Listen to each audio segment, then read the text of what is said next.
Chapter 1237. Jianghu is bustling. Mount Hui suddenly sends out hundreds of invitations to the entire Jianghu world, inviting all the heroes in the world to go to the towering moonless tower on the snowy plateau. Almost no one doubts or sneers at this, because the newly emerged Mount Hui's fist may not be big, but it is definitely hard enough. Legend has it that she was once the guest of the new King Liang, and then they parted ways. She intercepted Wang Xianxia on the Yangtze River, which is an undeniable feat. Her life was hanging by a thread, but it was a blessing in disguise. She is already a real celestial state. God knows if she will become a terrestrial immortal after the closed-door training. There were even busybodies who added fuel to the fire, saying that when Crown Prince Zhao Zhuan was casually touring the south, there was also a secret and wonderful story between him and this purple-robed woman.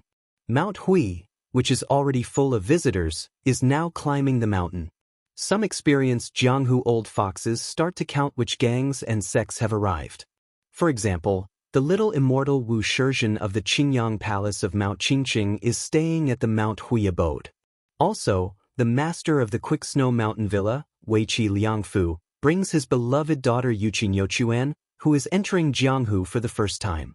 The leader of the new Dao Zhuangtai in the northern Liaoxi also swaggers up the mountain. Lin Hongyuan, the young palace master of the southern border Dragon Palace, appears as magnificent as before. There is also the new owner of the Spring Invitation Cottage in Shishu, who is also the winner of the Rouge Beauty Award. Thank you. When she appears, she is regarded as a celestial by countless men. However, when they think of her inextricable relationship with the king of Shu, Chen Zhibao, no one dares to make trouble. Mount Longhu has been neighbors with Mount Hui for hundreds of years. The new Taoist master Zhao Ningxin personally comes out of the Taoist master mansion to visit the snowy plateau. Usually, it was as difficult as ascending to the heavens to bump into one of these elusive big shots in Jianghu. Now that they had appeared one after another, it was a feast for the eyes of the onlookers who were not qualified to be honored guests of the moonless brothel.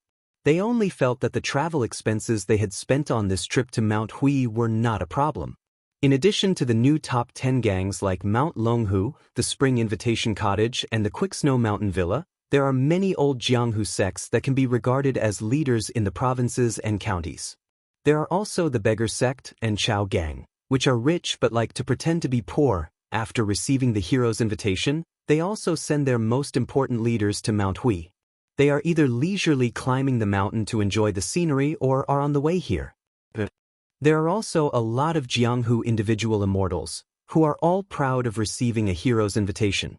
For example, Fan Qingsong, who is known as the Central Plain Swordsman in Jianghu, is 90 years old and half of his body is in the ground, but he still has to grit his teeth and risk his life to rush to Mount Hui.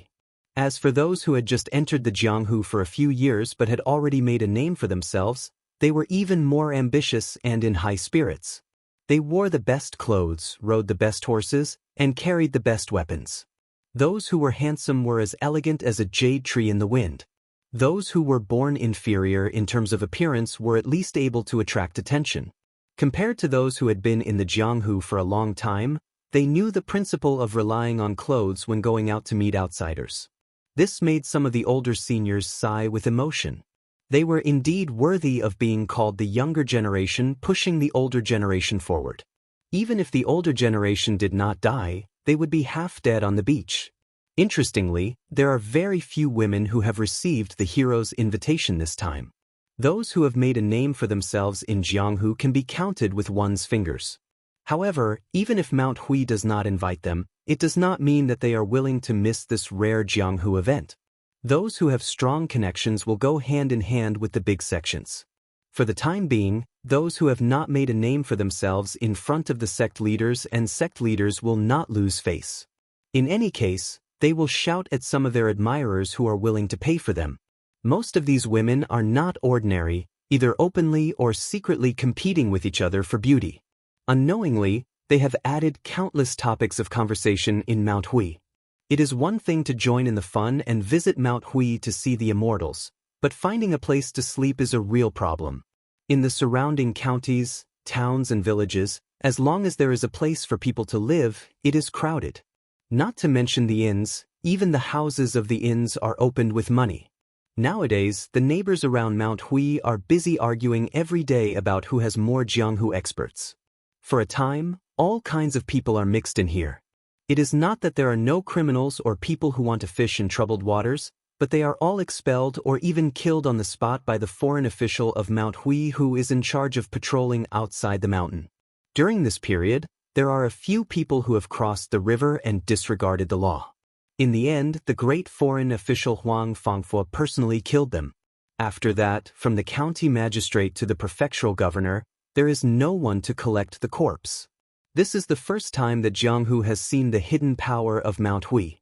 Thousands of people in the martial arts world racked their brains, wanting to reach even higher places in Mount Hui. Even if they were able to show their faces at the sword comprehension stele, it would be a great fortune. Perhaps being in Jianghu was a journey to climb high and look far. Some people stop at the foot of the mountain, some people struggle to reach the waist of the mountain, and then they can only look at the backs of the people. As the lucky people climb higher and higher, there are fewer people at the top. Until they are qualified to be secretly happy, but on the surface, they say that it is lonely at the top. Even though there were still 3 days before the start of the martial arts tournament, there were still plenty of tourists. The paths leading up to the mountain were already packed with people. Those who were impatient had already started cursing, and there were also a lot of children crying among them. At the foot of Mount Hui, many tea houses and wine stalls have been temporarily set up for tourists to rest. Not far away is the ferry port, and no less than 100 ships of various sizes go back and forth between Mount Hui and Mount Longhu.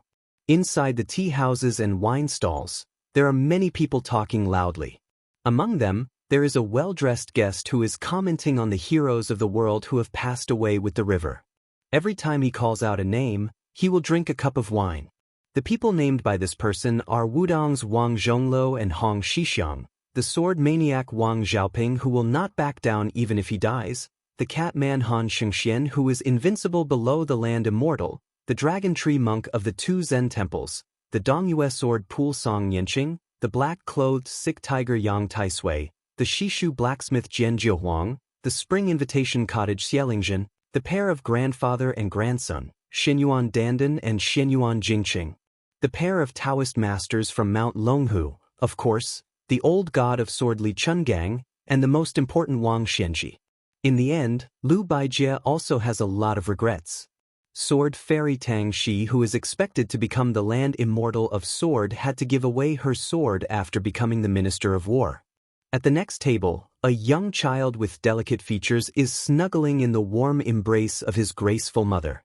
His father is full of smiles, drinking slowly. There is an ancient long sword overflowing with sword chi on the table. Judging from his demeanor, he is definitely not a common person of the Jianghu. The child's voice is clear and sweet. He looks at the man who is full of the smell of alcohol and talks about heroes and asked curiously, "May I ask, uncle, after the death of Wang Xianji in Martial Emperor City, is that king of Bailiang really the most powerful person in the world? My elders said that after he fought with Wang Xianji, his realm is destined to drop greatly. Now, can he still defeat the Beimang military god Tuoba?" The child's words carry no harm and are not annoying. Chapter 12:38. The man who had just finished a cup of wine wiped his mouth and laughed. Just as he was about to pour more wine to drink, he lifted the jug and found that there was not a single drop left. Just as the man was about to ask the shopkeeper for new wine, the child's father stretched out a finger and gently patted the neck of the unopened wine jug on his table. The wine jug leisurely spun around and landed right in front of the man. This method of delivering wine was not mysterious, but this unknown swordsman's ingenuity lay in his control of strength. After the wine jug touched the table, it was as if it had taken root and did not move at all. This level of proficiency was definitely at the second level of the master realm. The man did not hold back. After nodding his head, he poured himself a bowl of wine and drank it all. He said, "Young hero, I, Wang Bopo, am not someone who speaks without thinking. I will only say what I know. Let's not talk about whether the king of Bailiang's realm fell or rose. I only know that after the battle between him and Wang Xianji, The current head of the Wu family's sword tomb came out of the mountain and went to the border of Yuzhou with his sword. He used his 14th sword, but he still could not stop the young king of Bailiang. Now, another senior swordsman who has never appeared in Jianghu has gone to Liangzhou. I guess there will be another great battle. The child waved his hand. I am not a young hero, at least not now. My father said that I must wait until I am 20 years old before I can roam Jianghu alone. My mother has given me more than 10 famous nicknames. Unfortunately, they are like the money I get every year. I can only save them. Sai, why is it so hard to grow up? All the men and women in the tavern burst into laughter.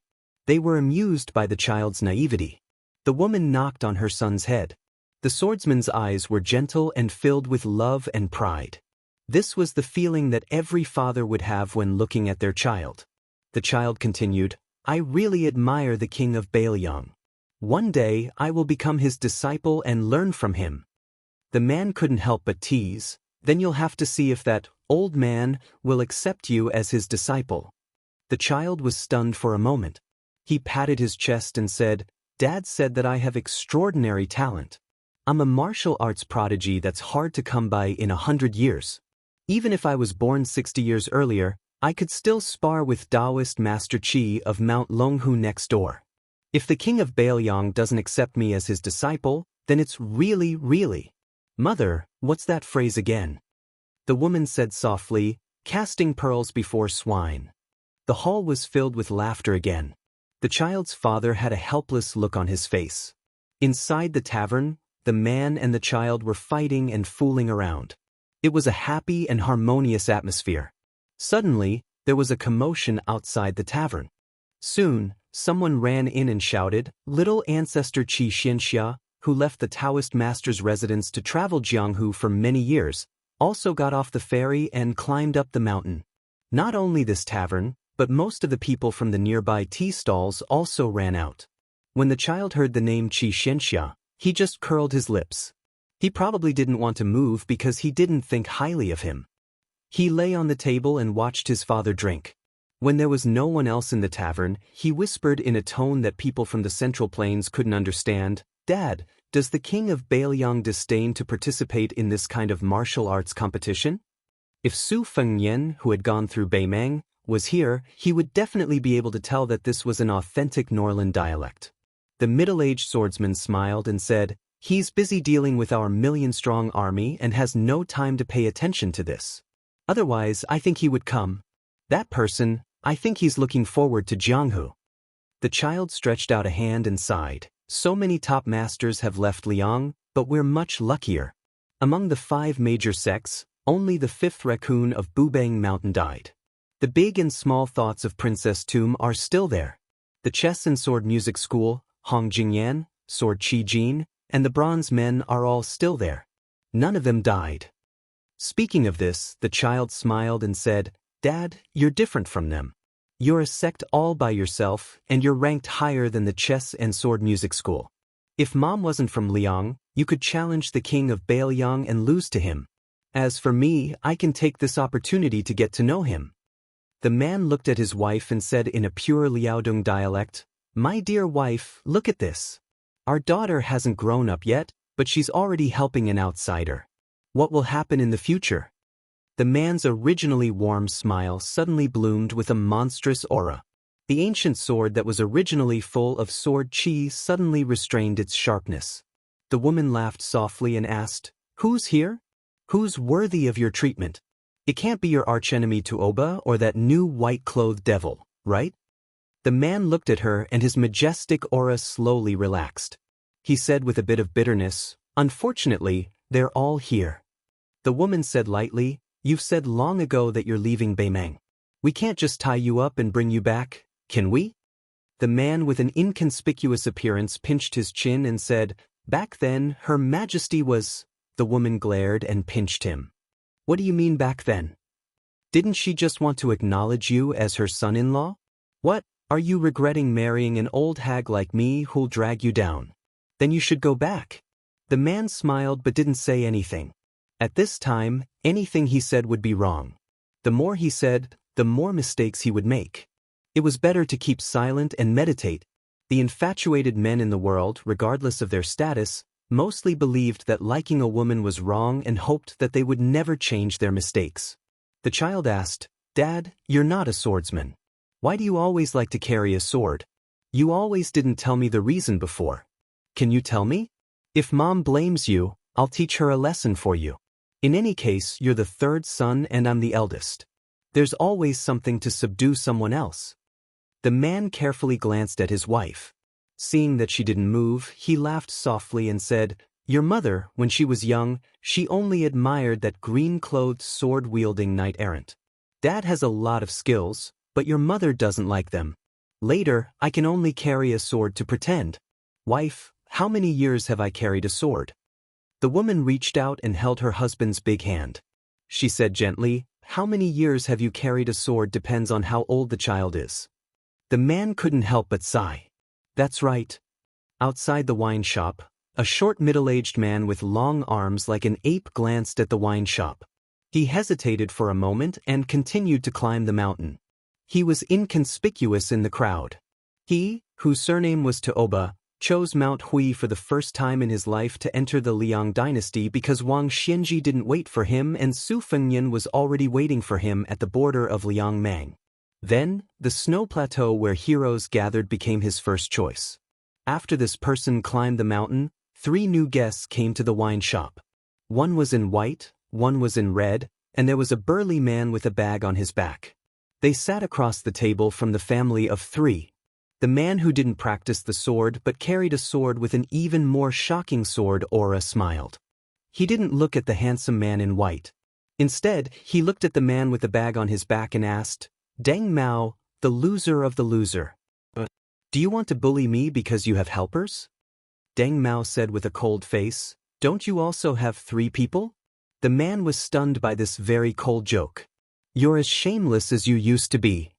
Then he ignored Deng Mao who had a broken spear in his bag and turned to look at the woman in white and the woman in red. "Luo Yang, you destroyed that divine weapon in the icy plains of the extreme north and ruined the battle between Tuoba and Wang Xianji. Why didn't he cause you any trouble when he brushed past you?"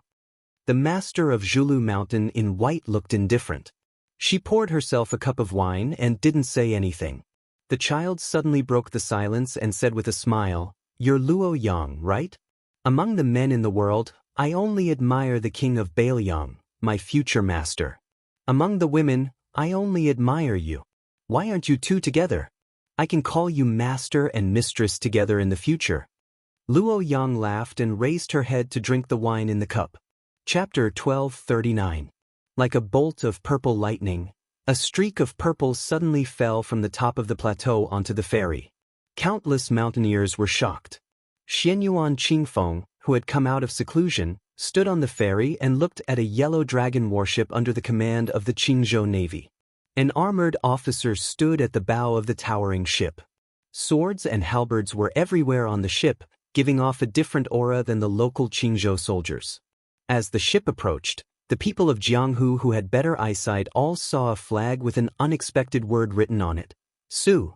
After recognizing the flag that was fluttering in the northwest of the dynasty, the relatively unfamiliar sabers on the waists of the armored soldiers were on the verge of being called Cold Saber. Xianyuan Qingfeng narrowed her long and narrow eyes. Her mood was far more complicated than her tranquil expression.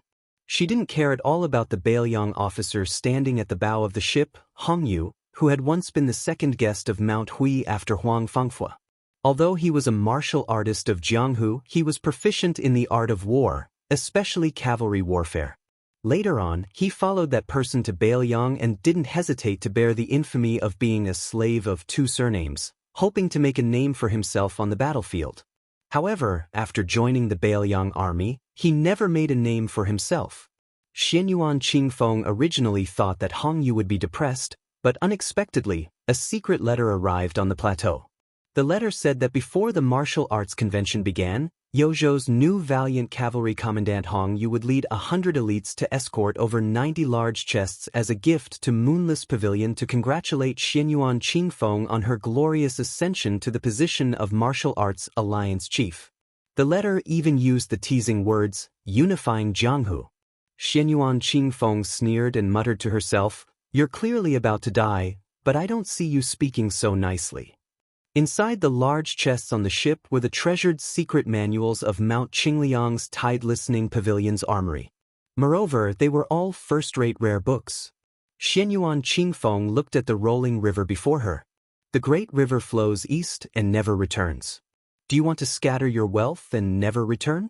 Back then, when I was facing a great calamity, I had to leave you for the sake of Mount Hui's business and my father's dying wish. At that time, you were just an ant in the eyes of the top 10 on the martial arts ranking, but you still didn't hide or retreat. Now that you've become the world's #1 and have 300,000 cavalrymen under Bailiang, you're just facing a Bei Mang, and you're starting to make arrangements for your death? Xianyuan Qingfeng, who was in seclusion cultivating the heavenly Tao, suddenly felt a wave of anger. Deep down, she had actually always regarded him as her goal. The two of them were different from almost all the other martial arts experts in Mount Liang and Beimang. They hadn't been practicing martial arts for long, and their talents couldn't be said to be rare. They had only managed to reach the peak of Jianghu step by relying on opportunities earned by risking their lives over and over again.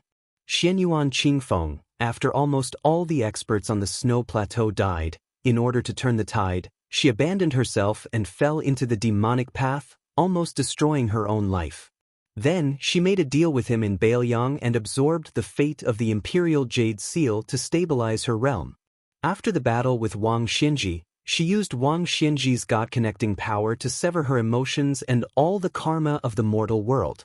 She narrowly passed the personal barrier and returned to her original state, a level higher than that of the Taoist embryo and sword embryo of the Buddha.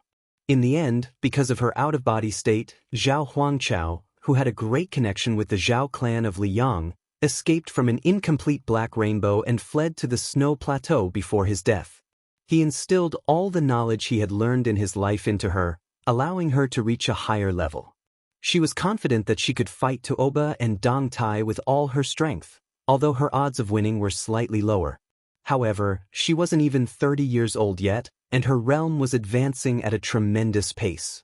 What martial god of Beimang? What peach blossom sword god?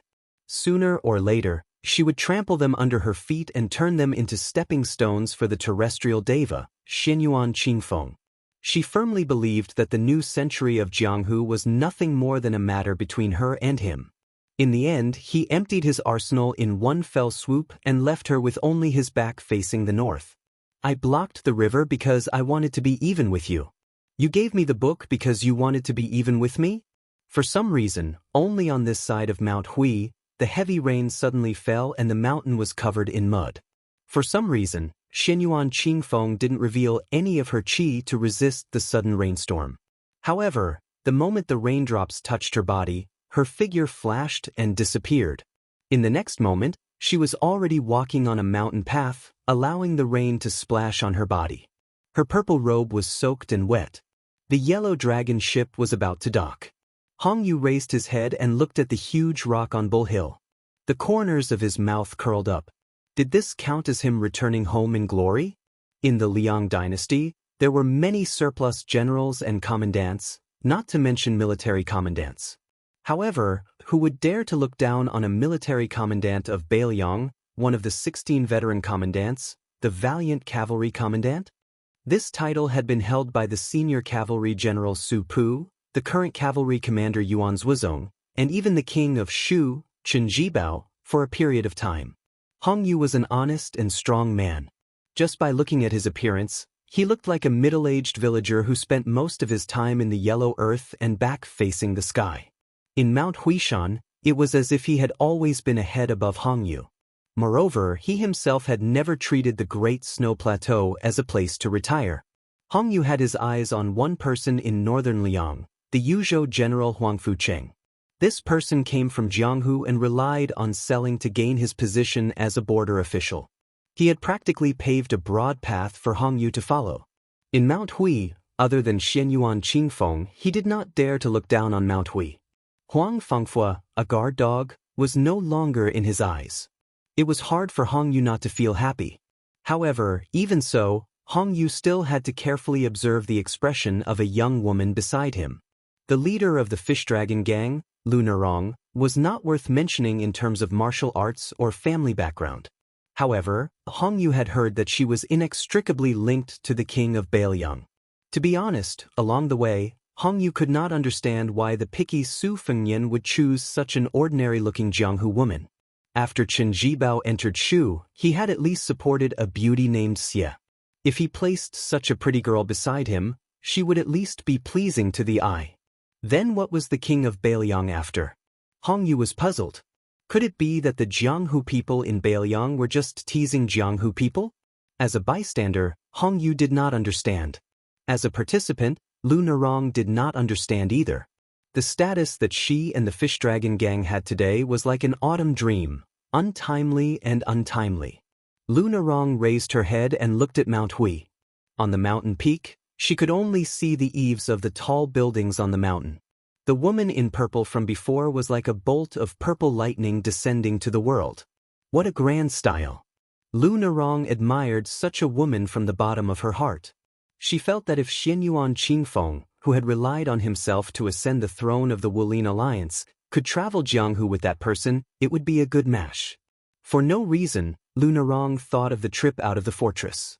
She did not know why, but she had forgotten the ups and downs of the battles all these years.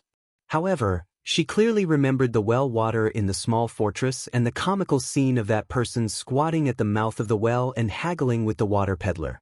Lu Nerong withdrew her gaze and looked at the turbid river flowing east. Occasionally, a few fish would jump out of the river and fall back into the river. She did not know whether they were returning home or leaving. When the junk ship reached the shore, the ship slowly bumped into the dock.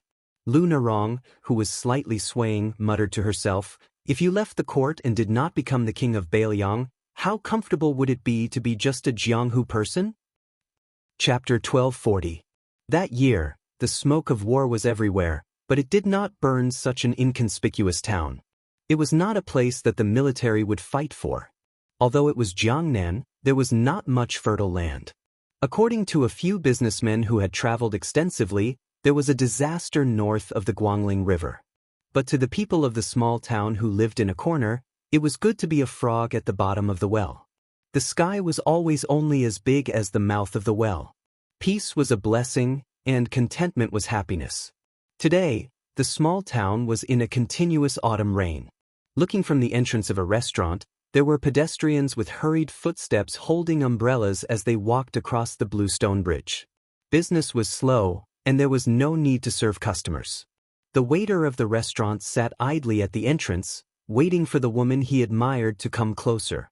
She said that she would follow her friend to the rouge shop next to the restaurant to choose because her friend was about to get married. She was going to marry into a good family, and was a scholar with scholarly honors.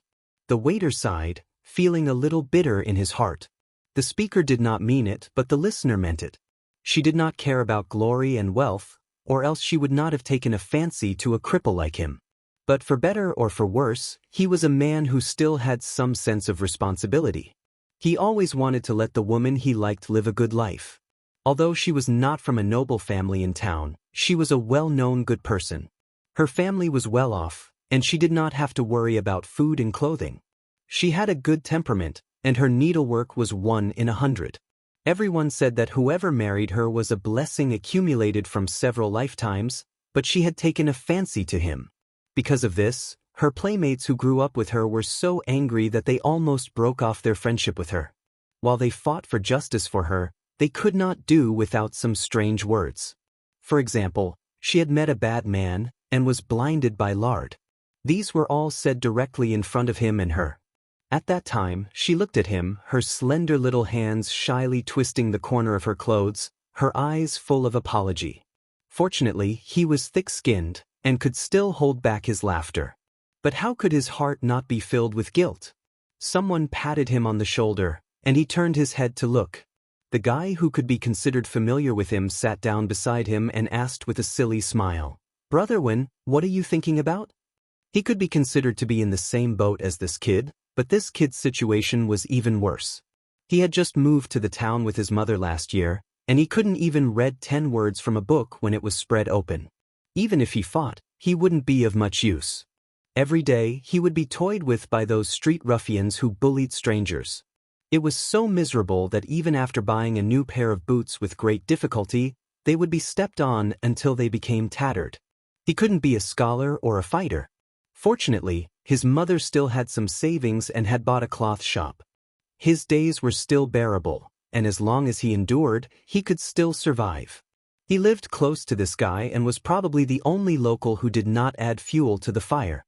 Over time, the two of them became so-called friends. He only knew that this kid's surname was Wang and that his father had yet to return from a long trip. He smiled and looked at the raindrops strung together along the eaves. He asked, "Bamboo, have you heard of a saying? Although the rain is wide, it does not moisten the rootless grass." That person was stunned, shook his head and laughed. "Brother Wen, I didn't know that you were a scholar. What do you mean, is there a story?" The shop assistant surnamed Wen laughed and said, "I heard it from someone else, so I didn't understand. At that time, I was too embarrassed to ask him, so I pretended that I understood. If I knew, I would have asked him."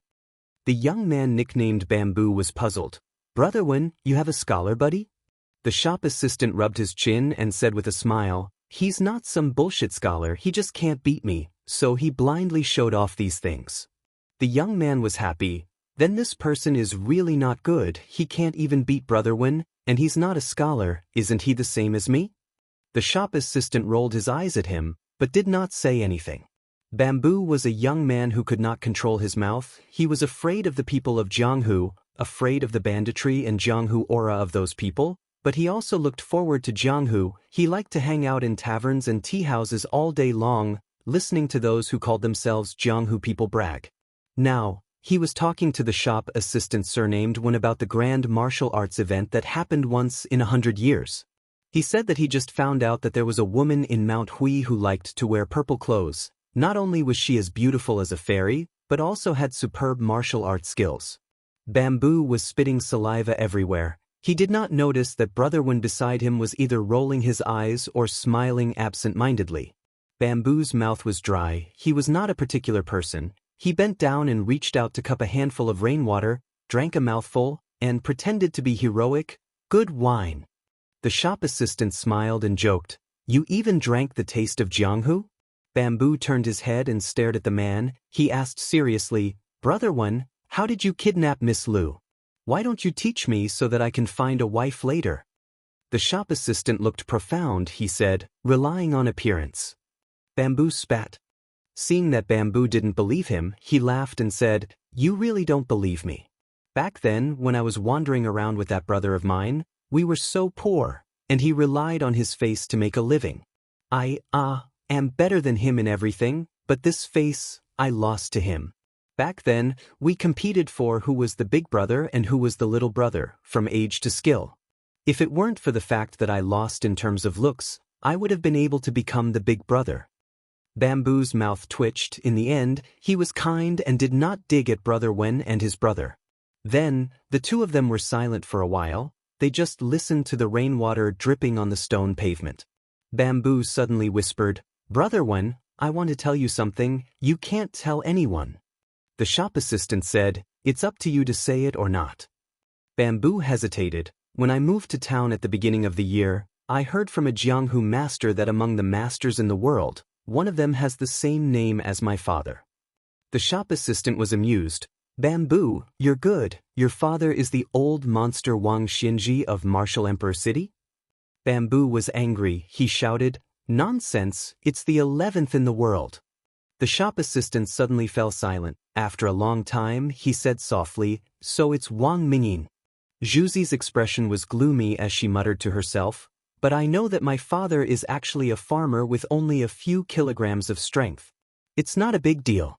It's even better if he's not the 11th in the world who died outside Xianxia City. Mother and I can wait for him to come home one day." The shop assistant sighed. He did not know how to comfort him. He just patted his shoulder. Bamboo suddenly stood up, pointed at the small bridge and laughed. "Brother Wen, I won't delay you, I'll go first." The shop assistant surnamed Wen followed Bamboo's finger and saw a woman holding an umbrella across the bridge, slowly walking over.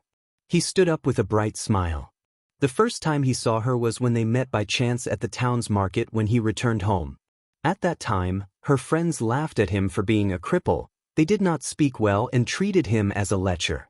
She was the only one who was different.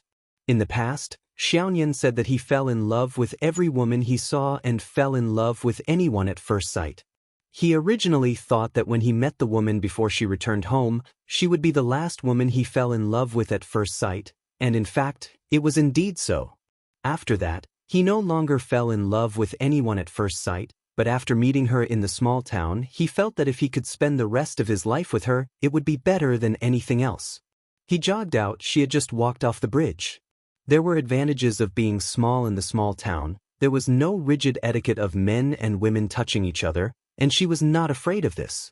She tilted the oil paper umbrella. Her face was slightly red, and shielded him from the rain. He was never glib-tongued when he was with her, and in fact, after returning home, he was no longer as outspoken as before. He was honest and ordinary, and this was probably what she liked about him. In the past, as soon as he saw a woman, he would dare to flirt with her and say, "Miss, this big brother will help you cook the rice." If the woman ignored him, he would say, "Miss, you must have cultivated 3 lifetimes of fortune to be able to meet me. If you don't marry me, you must have suffered 8 lifetimes of bad luck." If the woman flew into a rage out of humiliation, he still had countless backup plans. But he was different now. At that time, when he saw a beautiful woman, his mind was filled with thoughts of getting out of bed. Now, standing beside her, he did not even have the courage to hold her hand. In the pugilistic world, there was him. Outside the pugilistic world, there was her. God did not owe him, Wenhua, anything. She lowered her head and mustered up her courage to say, "My father helped me arrange a marriage, but I didn't agree." He scratched his head and did not say anything. She pursed her lips. He suddenly smiled and said, "Why don't we have a son in the future?" She opened her mouth slightly, her face full of astonishment.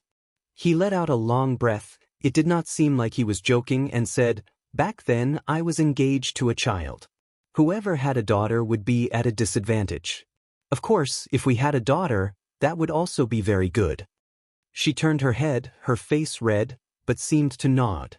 He inadvertently lowered his head and saw that her hand that was not holding the umbrella was twisting the corner of her clothes out of habit. He gritted his teeth and finally mustered up the courage to hold her hand again. She gently pulled her hand away, and then let him hold it. When Hua grinned, he did not hold the sword. Holding her hand, this kind of pugilistic world was better than anything. Chapter 1241. Outside the elixir garden, a carriage arrived late and slowly parted the crowd. Then the audience saw a slender figure lift the curtain and get off the carriage. He walked up the steps and onto the elixir garden. In his hand was an ancient sword with a simple scabbard. In the past 100 years, the way of the sword had never been popular. There had never been a young swordsman who could learn invincible swordsmanship just by finding a secret manual. This was all thanks to Li Chuangong's sword style. Dong Tai's swordsmanship was beyond that of the ancients. Of course, there was also the Dongyue sword pool's swordsmanship. Every new sword produced by the sword pool was a treasure that all Jianghu swordsmen dreamed of. However, in the field of swordsmanship, Western Shu had always been an anomaly. There was a saying that the older the sword, the more precious it is. Among the top 3 swords of Shu, except for the Earth Skin Z, that had accompanied the sword emperor of Western Shu out of Jianghu, the Way of Shu, and the Thunderbox, had never fallen out of the top 10 swords in the world. No one knew who was the first to recognize the name of the ancient sword. For a while, everyone was talking about the Way of Shu. Everyone knew that after the fall of Western Shu, the sword had been sealed in the Tide Listening Pavilion for many years. Finally, it had seen the light of day again. There were also some tactful spectators who were about to kneel down and kowtow to the young man when they saw him. However, when they were halfway through their words, they realized that everyone around them was rolling their eyes at them. They could only give up and swallow their flattery. Northern Liang had the blood of martial arts flowing in their veins. In the eyes of most of the common people and Jianghu people, since this new Prince Liang had come with a light carriage, he didn't want to put on airs of killing the eldest son. Instead, he wanted to have a fair competition of martial arts. This was not the Central Plains, where the fist was the only thing that mattered here. Otherwise, why would it be said that the civil officials of Bailiang could defeat the generals of Liang imperial court with one hand? The reason why the Bailiang people were able to tolerate the numerous general class families and the 20 years of oppression was also because of their natural disposition. It was true that those general class children had committed crimes, but who asked their fathers to be generals who had rolled out from a pile of corpses? It was also a skill for others to be reincarnated into a good family. If they were not reincarnated into a good family, there was nothing to complain about. The most important thing was to let their children be reincarnated into a good family in the future. Probably because he had waited for too long, Sui Xiegu yawned and his snow-white eyebrows fluttered in the wind. Apparently, Su Fengnian wanted the Ancestor Eater's sword to wait a little longer. After entering the pill seed field, he didn't show any signs of fighting immediately. Instead, he leaned his sword on the ground and placed his palm on the hilt.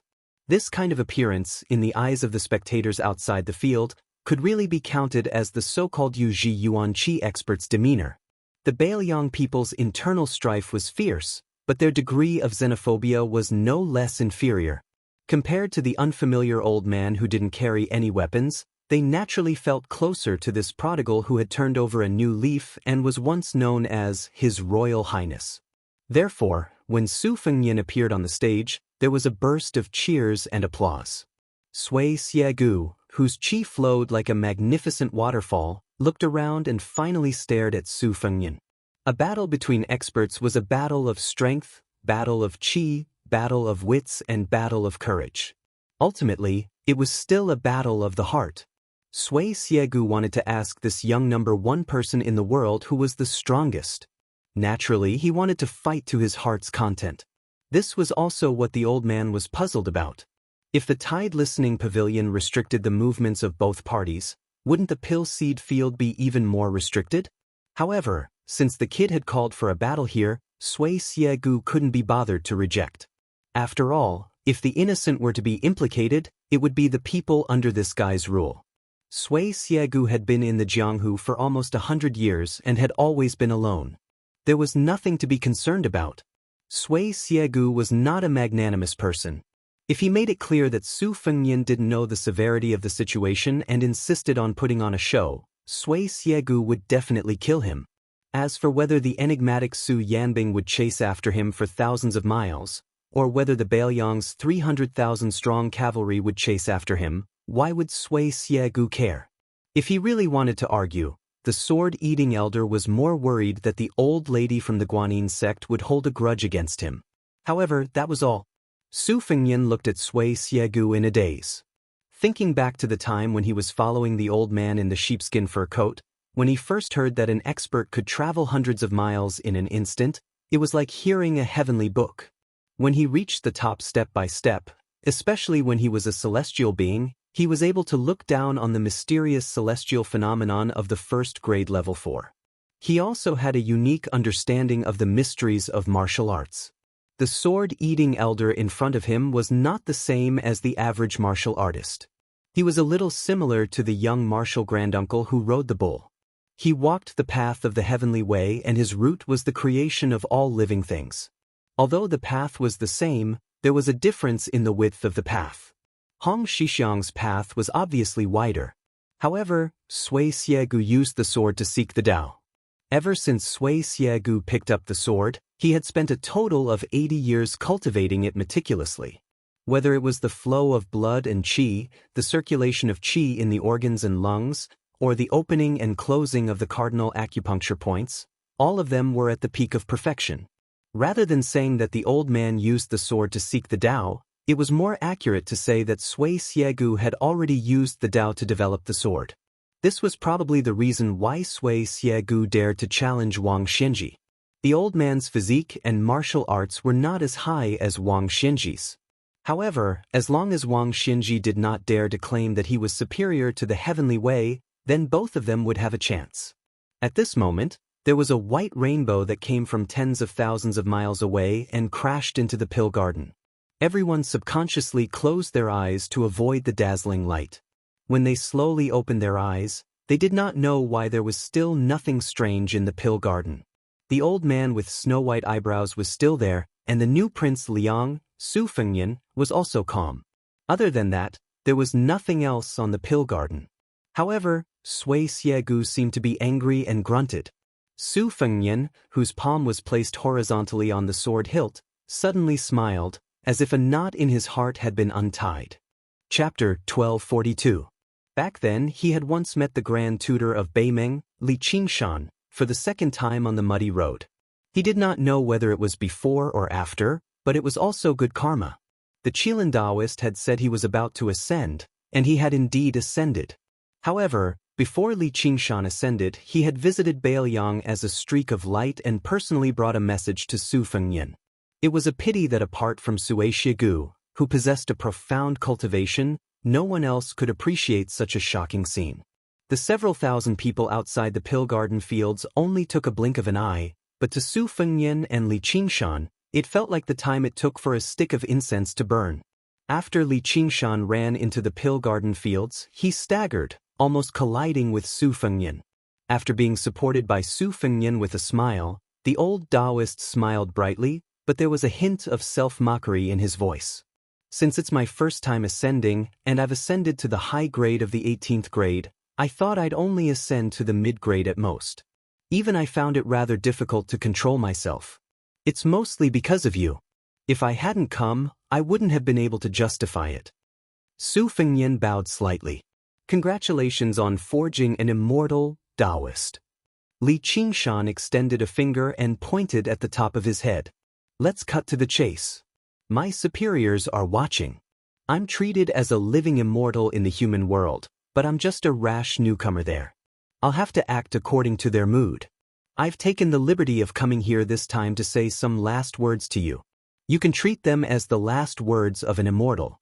After all, whether or not there will be any ascended immortals in the future is another matter altogether. Let's not talk about that. Su Fengyan, I'll ask you something. You just have to ask yourself. I have to leave after asking. I don't want to hear your answer. Su Fengyan answered politely, please ask, Taoist. I'll think about it carefully. Li Qingshan straightened his face and asked sternly, cultivators, attaining immortality and ascending to the ranks of immortals. Are you challenging the heavenly Tao? Practitioners of martial arts cultivate their bodies and maintain their health, prolonging their lives. Are you competing with the king of hell? Since both of them go against the common sense of heaven and earth, why are there still ascended celestials and level 1 experts? Su Fengyan couldn't help but laugh. Are you here as a lobbyist for this world? Li Qingshan shook his head. Think about it again. Just when Su Fengyan wanted to say something, Li Qingshan pointed at Su Fengyan's chest before vanishing in a flash. Afterwards, a pillar of light invisible to the world rose up from the ground, rushing into the clouds and breaking through the sky. Su Fengyan raised his head to look at the gradually dissipating light beam and the sea of clouds that remained in the sky. He suddenly remembered a kind of cultivation method on Mount Wudong that had been passed down for thousands of years and had been made public to the public. After ascending the mountain to cultivate, one would ask the heaven and earth. When one descended the mountain to cultivate, one would ask others. When one finally attained enlightenment, one would ask oneself. Cultivation. Cultivation was the truth. Su Fengyan began to realize that he seemed to have become far too busy after accompanying Su Xiao to meet the Empress of Beimeng in the snowstorm. Moreover, this mental busyness was very self-absorbed. As a matter of fact, it was definitely not Su Xiao's original intentions. In the depths of his heart, Su Fengyan missed the Jianghu outside Bailiang. That had once been his childhood dream. He had once thought that it was the snowman he had compared to Xianyuan Qingfeng. Once it melted, it melted. He could not ask for it again. There were many people in the Jianghu who made Su Fengyan feel regret and guilt. Su Fengyan missed old Huang with a missing front tooth, the wanderer with a wooden sword, the old man with a sheepskin coat who was past his prime, Hong Shixiang who rode an ox, his eldest sister who had married off to a distant place in Jiangnan, and even the demon couple in the Duck's Head Green Inn. He missed the Beimeng woman, Qingzhu Nyang, who was constantly thinking about her dead daughter. There were many people in the Jianghu that he cared about, yet he could only watch on helplessly as they were separated from him, whether by life or death. There were many things that he had not done well. He could not stop old Huang from going to martial Emperor City. He could not stop Wen Hua from being defeated in the Jianghu. He could not keep his eldest sister alive. He could not stop his second sister from sitting on the dragon throne, and he could not stop Sweet Potato from leaving Dunhuang City. As a result, Su Fengnian often felt that being the hereditary king of Bailiang was just a heavy burden that he could not escape from. It was not something that he truly wanted to do. Only now did Su Fengnian begin to think deeply about what he wanted to do after being asked by Li Qingshan. Su Fengnian gazed at the 9 heavens and said gently, "The heavenly path is a single plank bridge that only the heavens can walk on. The great path is a broad path that everyone in the secular world can walk on." He had no idea just how similar this sentence was to Li Yufu, who could make countless bolts of lightning roll through the world. In the end, Su Fengnian said to himself, "What do I want to do? It's so simple. I just want to be Su Zhao's son." Su Zhao gave so many desperate commoners a path of survival in the spring and autumn period. As his son, I want to guard this path. If anyone refuses, I'll make them agree. Sui Shigu, who had been waiting for a long time, rolled his eyes and said impatiently, "Kid, are you going to fight or not?" Su Fengnian smiled apologetically. He raised his hand and the Shu Dao sword emerged from its sheath. However, at this moment, a woman's voice suddenly rang out in everyone's ears, "Sui Shigu, get down here." Su Fengnian took pleasure in Sui Shigu's misfortune. He smiled and asked, "Old Senior Sui, are you going to fight or not?" Sui Shigu's expression stiffened. He gritted his teeth and said, "I'm going to fight. Why wouldn't I fight? Tantai Pingjing, there's no place for women to speak here." Su Fengnian restrained his smile and said, "It's fine." Li Chungang said that everything in the world is a matter of one sword. He glanced at the Shu Dao and said softly, "Go." The ancient sword, Shu Dao, instantly disappeared. Sui Shigu suddenly raised his head. Su Fengnian smiled and said, "But this sword of mine is a bit too much." Almost at the same time, the 100 swords of the Wu family in Bailiang, Shenyuan Qingfeng, Luo Yang, Su Ying, Tuoba, Deng Mao, the man who did not use a sword but carried a sword for his wife, the masters of the Beimang Chess and Sword Music School, Xianxia who was still traveling outside Mount Longhu, the Tongxi sword immortal Lu Baijie in the capital, the young Taoist Li Yufu who was rushing to Mount Wudong with his disciple Yufu, and Jiang and I who was in a daze in the old capital of Da Chu, all raised their heads at the same time. Especially Jiang and I, who hesitated and muttered to himself, "Borrow." The Wu family's sword tomb, Dongyue's sword pool, and the chess and sword music school were widely recognized as the places with the most swords in Jianghu. All the famous swords in the world flew into the sky to Bailiang. Chapter 1243. This was undoubtedly a marvelous scene. This was a scene that was destined to be passed down in Jianghu for a long time. The Xianxia Valley was almost instantly suppressed by tens of thousands of flying swords. Just a moment ago, the spectators outside the pill seed field only felt that there were black clouds covering the sky and the sun. The next moment, those black clouds fell on the human world and filled the entire pill seed field. The number of flying swords that broke through the air was so large that they were tightly packed together. Soon, the Xianxia Valley disappeared from everyone's sight. Other than swords, there were more swords. The young king of Bailiang seemed to have used a supernatural power that could move mountains and seas, creating a majestic and magnificent sword mountain out of thin air. At first, the sword mountain was still shaking visibly with the naked eye, but the shaking gradually decreased. With endless sword after sword, the sword mountain became taller and more stable, until the entire mountain peak was completely motionless. Everyone outside the pill seed field was dumbfounded. They had seen fights before, but they had never seen a fight like this. At this moment, the people who were not convinced that Su Fengnian had inexplicably become the most powerful person in the world were finally convinced. Even the pessimists who had no confidence in the imminent battle of Liangmang also felt that they should believe in Su Fengnian for once. Shu Dao was the last famous sword to fall, as if it was carelessly thrown to the top of the sword mountain by someone. The sword mountain that was showing signs of loosening had completely lost its vitality. Occasionally, one or two slanted flying swords would slide down the sword mountain and fall outside the pill seed field. A tall woman standing far away under the eaves of a house on the street curled up the corners of her mouth. She glanced at the sword mountain that was more than 300 feet high and mocked, "I told you to scram, but you didn't. Your century-old reputation is destroyed in a day." Su Fengnian did not stand at the foot of the mountain, nor did he return to the carriage. Instead, he silently appeared under the same roof. The woman who was taller than him looked at him and saw that Su Fengnian's face was pale but radiant. It seemed contradictory, but in fact it was not. Tantai Pingjing saw it as a matter of course. Back then, her master was the same. His body was not strong, more like a weak scholar. However, her master's eyes were always as clean as the eyes of the young man in front of her. It was so clean that when her master pointed at the river python for her for the first time, she forgot to admire the white python that was about to transform. She only had eyes for her thin master. Even after decades, his master's catchphrase seemed to still ring in his ears. "Big fool." Staring at Su Fengnian, Tantai Ping smiled calmly, like a little girl who had gone through untold hardships to find her favorite object. Su Fengnian did not know the inside story. Instead, he felt a little creeped out.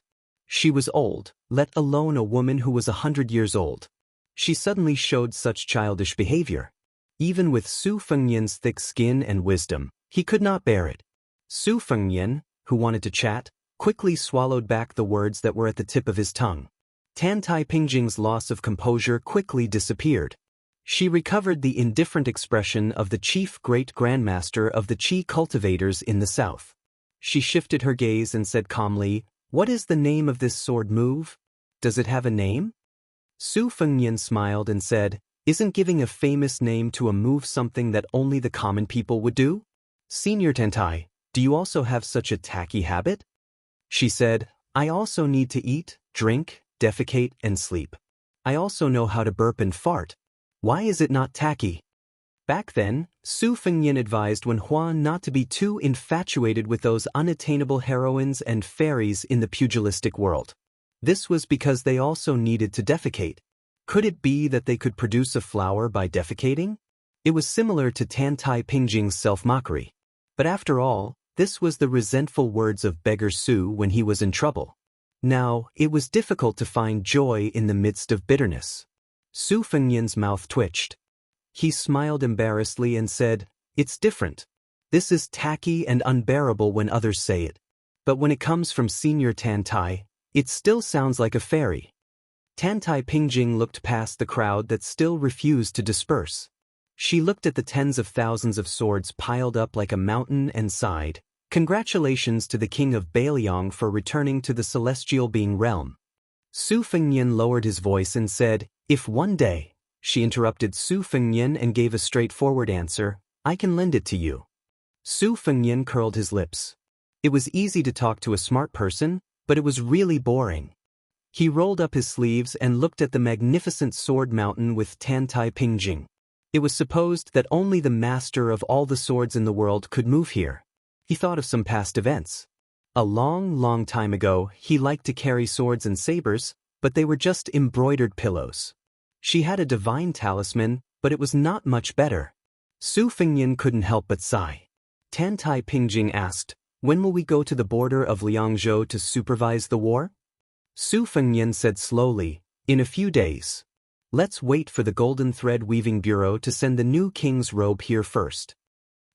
Chapter 1244. With the Pill Garden as the center, Liangzhou City was so congested that not even a drop of water could trickle through. Because the battle had ended too quickly, many people outside only saw the scene of flying swords falling like rain. They did not know that the battle had already ended, so they continued to fight their way to the Pill Garden. This made it impossible for a large group of spectators to leave.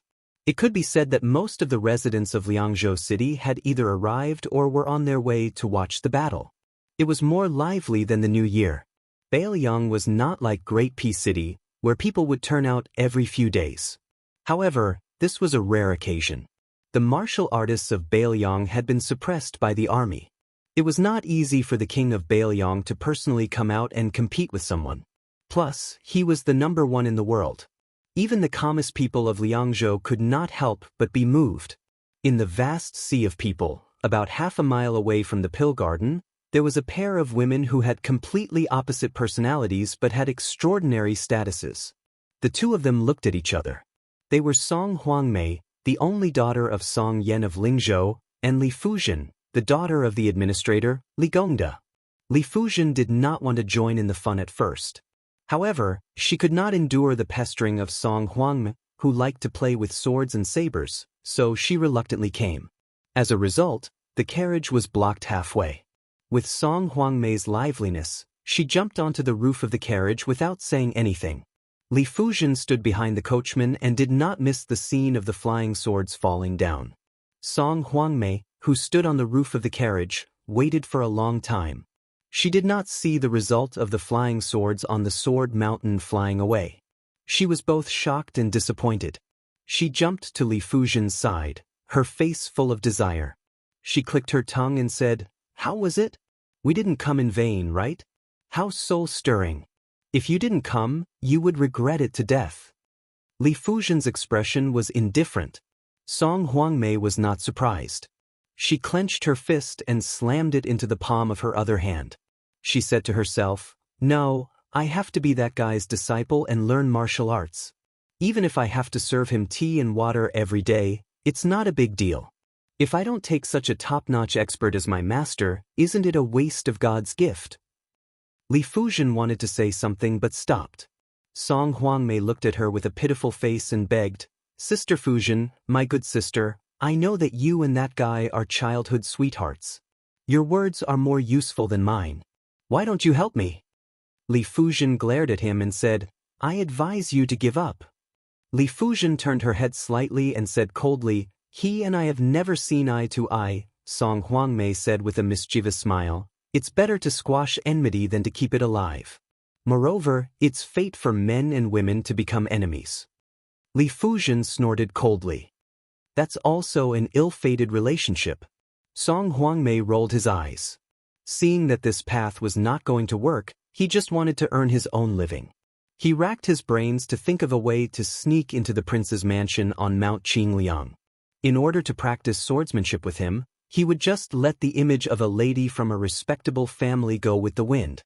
At this moment, Li Fuzhen's mind was wandering thousands of miles away. Her mind was not focused. The situation in Bailiang could be said to be changing rapidly. Following Li Gongda's appointment as the deputy administrator, the officials in Bailiang knew that this year might be the last year that Li Gongda would be the top civil official. Furthermore, at that time, the administrator's performance in the military and political changes in Lingzhou was not satisfactory.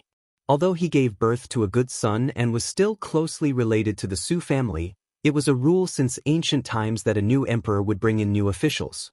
Furthermore, the situation now was not a smooth time for him to become a Taiping official. Sir Li, who had a mediocre reputation, might not be able to keep his position with the million-strong army of Beimeng. As a result, the Lingzhou administrator's mansion, which was much less noisy than it had been a few years ago, became more and more deserted. The new and old people in the officialdom all ran over to provincial governors Su Beiji and Song Yan's side to get familiar with each other. Li Fuzhen had never paid much attention to the ups and downs of the officialdom. However, as his father grew older and did not have any younger children to play with, he spent his days at home dealing with flowers, fish, and insects. Li Fuzhen did not know if it was because his father's addiction to being an official had suddenly disappeared or if he had accepted his fate. However, Li Fuzhen was still more used to his father, who spent every day exchanging pleasantries and playing tricks with officials. Every day, he was full of fighting spirit. Every day, he knew who he should meet the next day and what to say. He was not like now, leisurely passing his days and being a rich and idle old man. Li Fuzhen felt an impulse for no reason. "If I beg you for the first time, will you agree to let my father be the Bailiang administrator for a few more years?" Li Fuzhen laughed self-mockingly and shook his head. Li Fuzhen, why would you have such a ridiculous and funny idea?" Song Huangmei understood the character of this elder sister Fujian. When she was stubborn, even 9 oxen and 2 tigers could not pull her back. Therefore, he gave up on the idea of asking her to recommend him. Song Huangmei laughed and approached Li Fujian. Elder sister Fujian, I have always been very curious. Why did the administrator give you such a strange name? It is even rarer than me. What is Fu? What is Zhen? Li Fujian was stunned for a moment. This question really stumped her. She had never thought deeply about her name.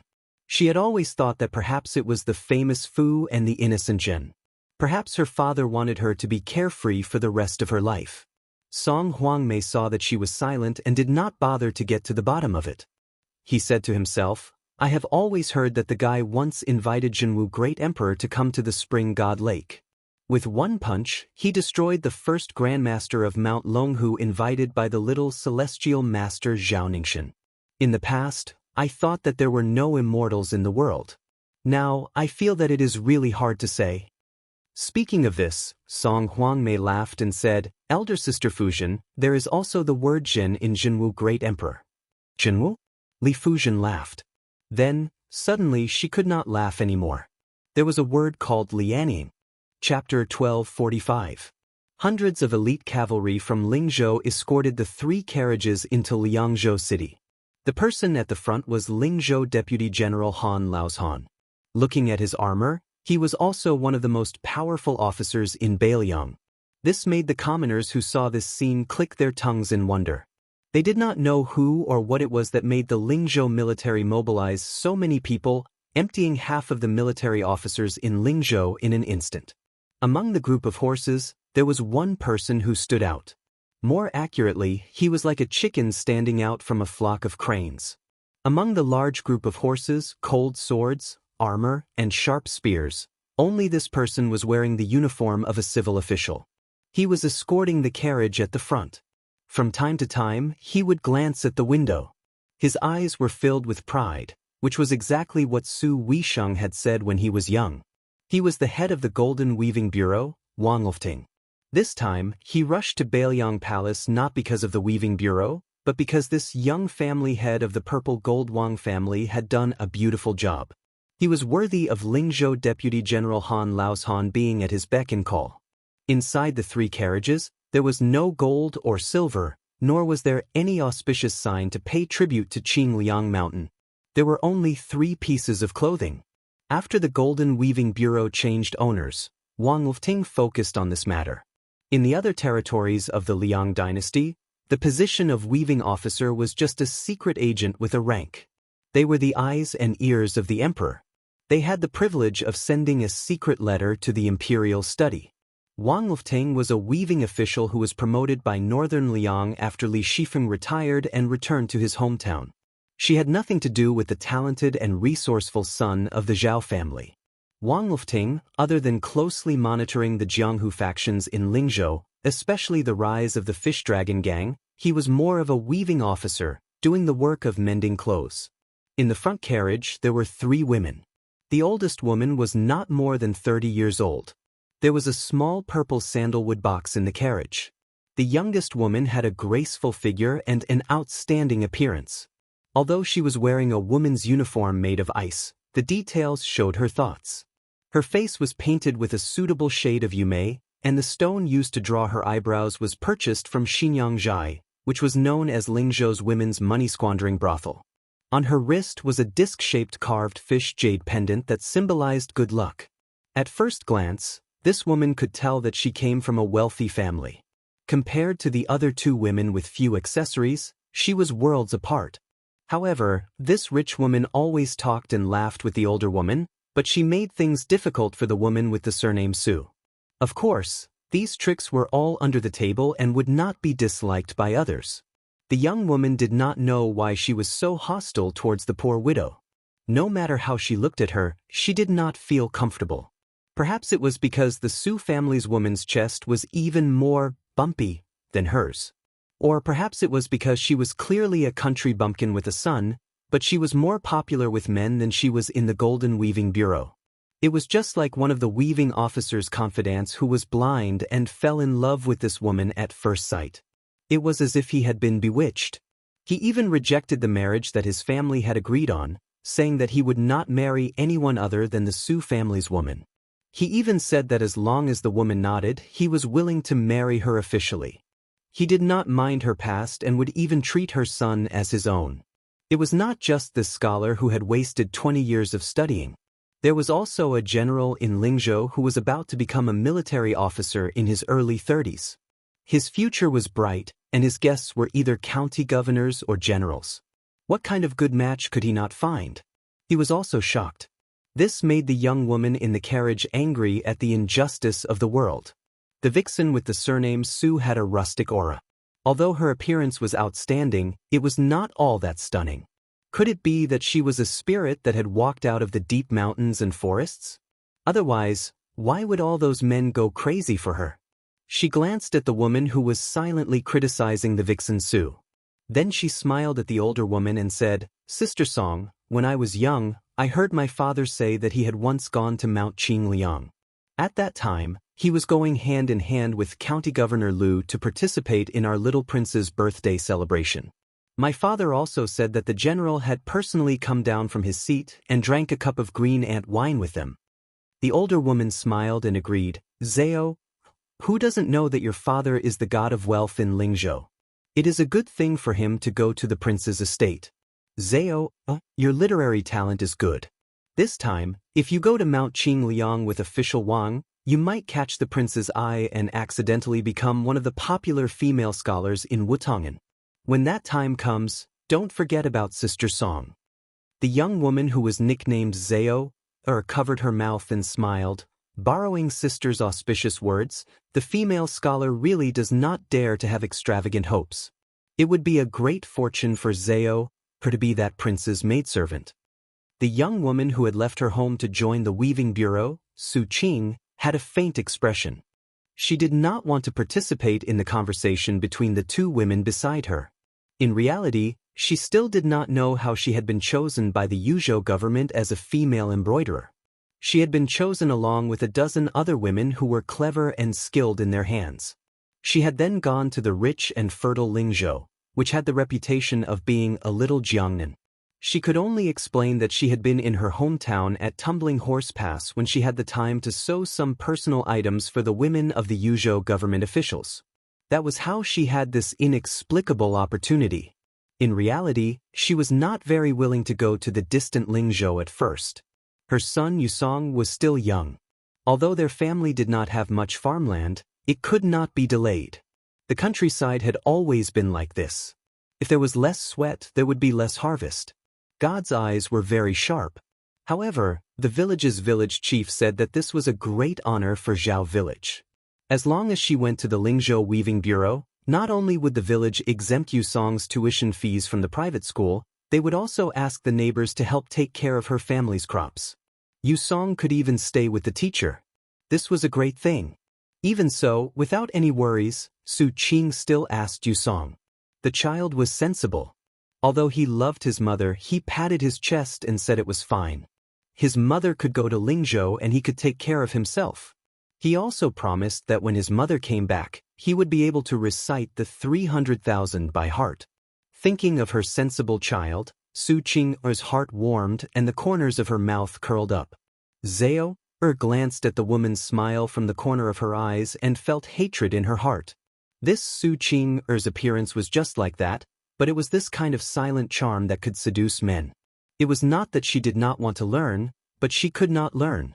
In the end, she could only resentfully give up. Out of sight, out of mind, Zhao said proudly to the average-looking Sister Song, "Sister Song, of the 3 python robes and phoenix robes that were made by the Weaving Bureau, the python robe is naturally for our prince to wear.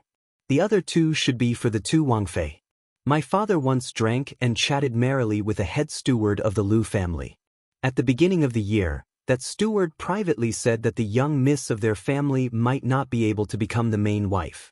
However, 1 main wife and 3 side concubines have always been a long-standing rule in the Liang sect. Even if the young miss of the Lu family isn't the main wife, she would still be the first of the side concubines.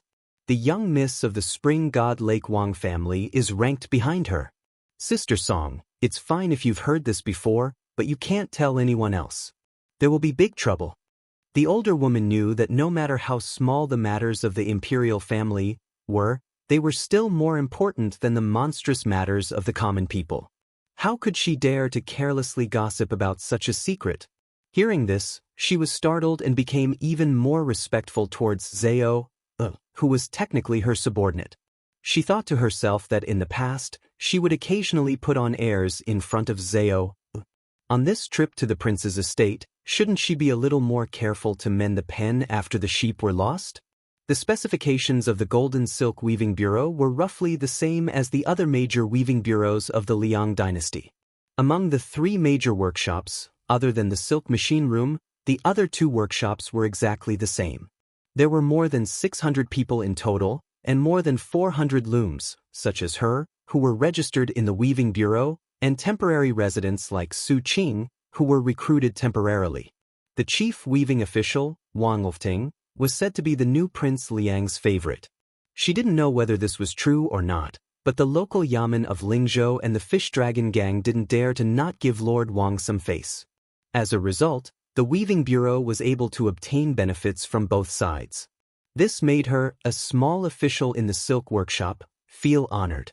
She was no longer like before, when Li Shifeng was in charge of the Weaving Bureau, where no one cared about him or loved him. The reason why she didn't ostracize Su Qing like Zhao was because she had a secret hidden in her heart.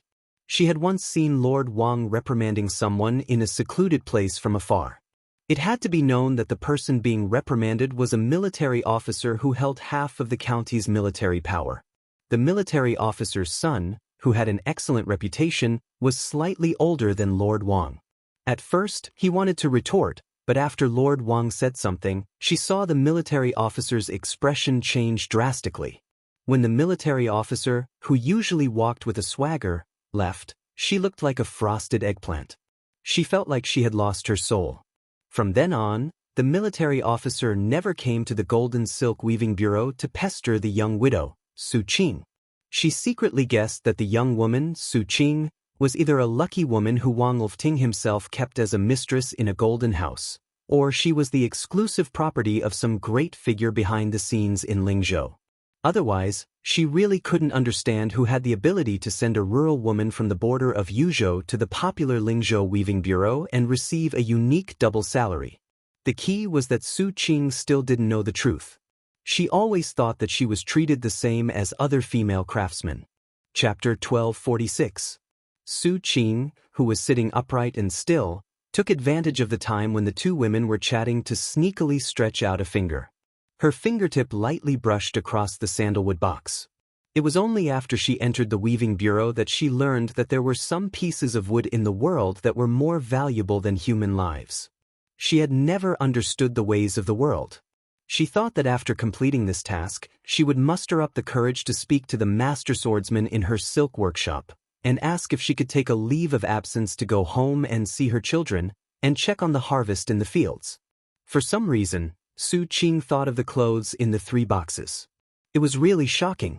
When the master had finished, he had said to Weaving Wang that according to the normal process and manpower of the Jiangnan Weaving Bureau, not to mention the 3 boxes, just the python robe that the Prince of Northern Liang was going to wear would take 3 years.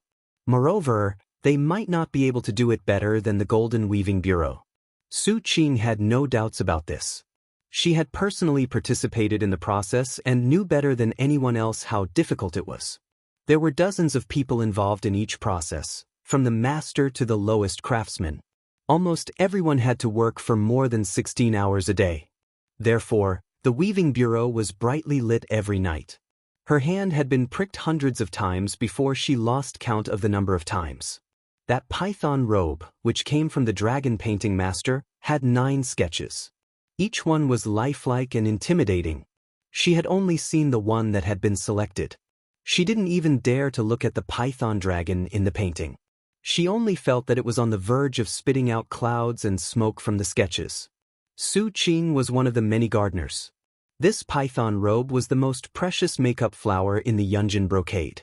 It had reached an unprecedented number of 1,800 flowers. Furthermore, if one was picked incorrectly, the entire effort would be wasted and they would have to start all over again.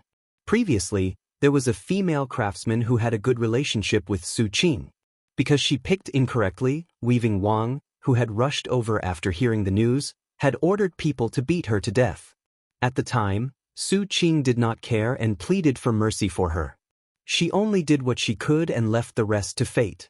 Unexpectedly, the female craftsman escaped the disaster, but she also lost her position as an official craftsman and was expelled from the weaving bureau. The clever Su Qing had made an exception for the 3 pieces of clothing. In particular, the black robe embroidered with golden pythons had 18 golden pythons. After it was completed, it was truly a rare noble item in the world. Even a village girl like Su Qing, who considered herself ignorant and inexperienced, dared to say that other than His Majesty, who sat on the dragon throne in Great Peace City, there was no other king in the world whose python robe could compare to it. As for the 2 pieces of the future king of Bailiang's wedding dress, Su Qing did not have much thoughts. She was not like Zhao who would be swayed at first glance and fantasize about how good it would be if she herself wore it. The caravan drove straight in and arrived at the foot of Mount Qingliang. Wang Lufting felt relieved. This time, there were more than 20 people accompanying the weaving bureau, but not everyone was lucky enough to enter the royal residence to broaden their horizons. There were 3 carriages, 3 chests, and 3 pieces of clothing. In each carriage, there were 3 female craftsmen guarding the red sandalwood chests. Wang Lufting had already planned that each carriage could only have 1 woman to try on the clothes for the king of Bailiang and the 2 future princesses of the Lu and Wang families. The python robe was undoubtedly of the utmost importance. The female craftsman called Sihuazao had her father use countless favors and a full 6,000 taels of silver to beg an expert to help her. Wang Lufting smiled coldly. She wanted to dress the king of Bailiang with just this? After Wang Lufting dismounted, he called out the names of the 2 carriages that would be responsible for carrying the chests into the residence. The 2 women who were called out were so excited that their eyes immediately filled with tears. Their family backgrounds were clean, their appearances were delicate, and their personalities had always been honest. They were definitely not shrewd women who would do something superfluous. Wang Lufting was very confident in them. Then, on the side of the first carriage, Wang Lufting, the Lord of Weaving, looked meaningfully at the unknown Su Qing. He extended a finger and pointed at her, but did not say anything else. Su Qing was stunned on the spot. She had always thought that Sihuazao, the proud daughter of heaven, would be the one to try on the clothes for the young king of Bailiang. She had never thought that it would be her. For a moment, she was at a loss. Wang Lufting frowned. If it had been anyone else, he would have been furious. But since it was her, Wang Lufting was unusually patient. He glanced lightly at Su Qing and stopped to wait for her. The reason for this was because Wang Lufting knew more. This young widow's background was very simple, but the man behind the scenes who had single-handedly sent her into Wang Lufting's territory was someone that even he, the head of the Golden Weavers, could not afford to offend. Yozhou's General Huang Fucheng. This man was truly worthy of being called the king of Bailiang's trusted aide. Wang Lufting, compared to this man who was famous for his ruthlessness in Bailiang, was willing to concede defeat, whether in terms of the maturity of his official cultivation or the degree of his viciousness and mercilessness. Wang Lufting had always thought that the young widow at Tuma Pass in Yanji County was the woman that Huang Fucheng had taken a fancy to. Thus, he did not hesitate to pinch his nose and treat her with courtesy. Wang Lufting naturally did not know that when the Yuzhou general saw this young widow, he did not dare to be the slightest bit rude. Su Qing braced herself. She carried the not-so-heavy sandalwood chest and followed the crowd into the prince's residence in a muddle-headed state. Along the way, Su Qing forgot to take a look at the world-famous Tidehark Lake. In the past, when people in the weaving bureau talked about the lake, they would always be full of longing. They would use hearsay and exaggeration to describe the scene of thousands of carps swimming in the Tidehark Lake. Wang Lufting slowly ascended the mountain. First, he brought the 2 chests to the entrance of 2 elegant and quiet courtyards. Finally, under the lead of the head butler, he walked to an extremely inconspicuous courtyard that was even higher up. It was not Wutangan. It was the residence of the old Prince Liang, Su Shao. Even the mentally tough Wang Lufting was shocked. Wang Lufting let out a long breath and whispered, "Su Qing, do things cleverly and naturally.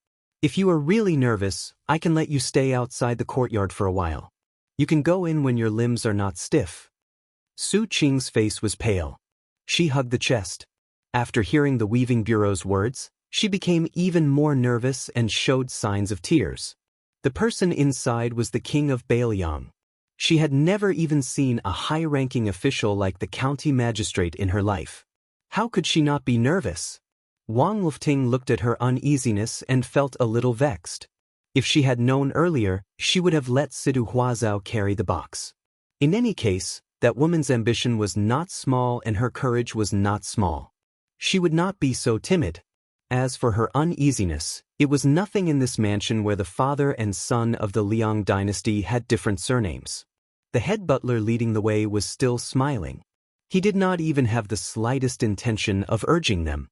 But Wang Lufting was familiar with the ways of the world and knew very well that he had been implicated by Su Qing. If he wanted to enter Mount Qing Liang in the future, unless he was summoned by the king of Bailiang, it would be as difficult as ascending to the heavens. The head butler would not argue with the woman. But in the heart of this well-deserved Bailiang bigwig, just as Wang Lufting had expected, he had a bad impression of Wang Lufting's purple gold Wang family and the entire golden weaving bureau. Wang Lufting looked at Su Qing's increasing panic and sighed in his heart. The head butler narrowed his eyes and glanced at the young weaving official, then turned to the woman and smiled warmly. "Miss, it's fine. Our prince is the most easygoing person in the world. Don't worry and go in. It doesn't matter if you do something wrong. Why don't we make a bet? If His Highness speaks harshly to you, when you come out, I will give you 10 taels of silver.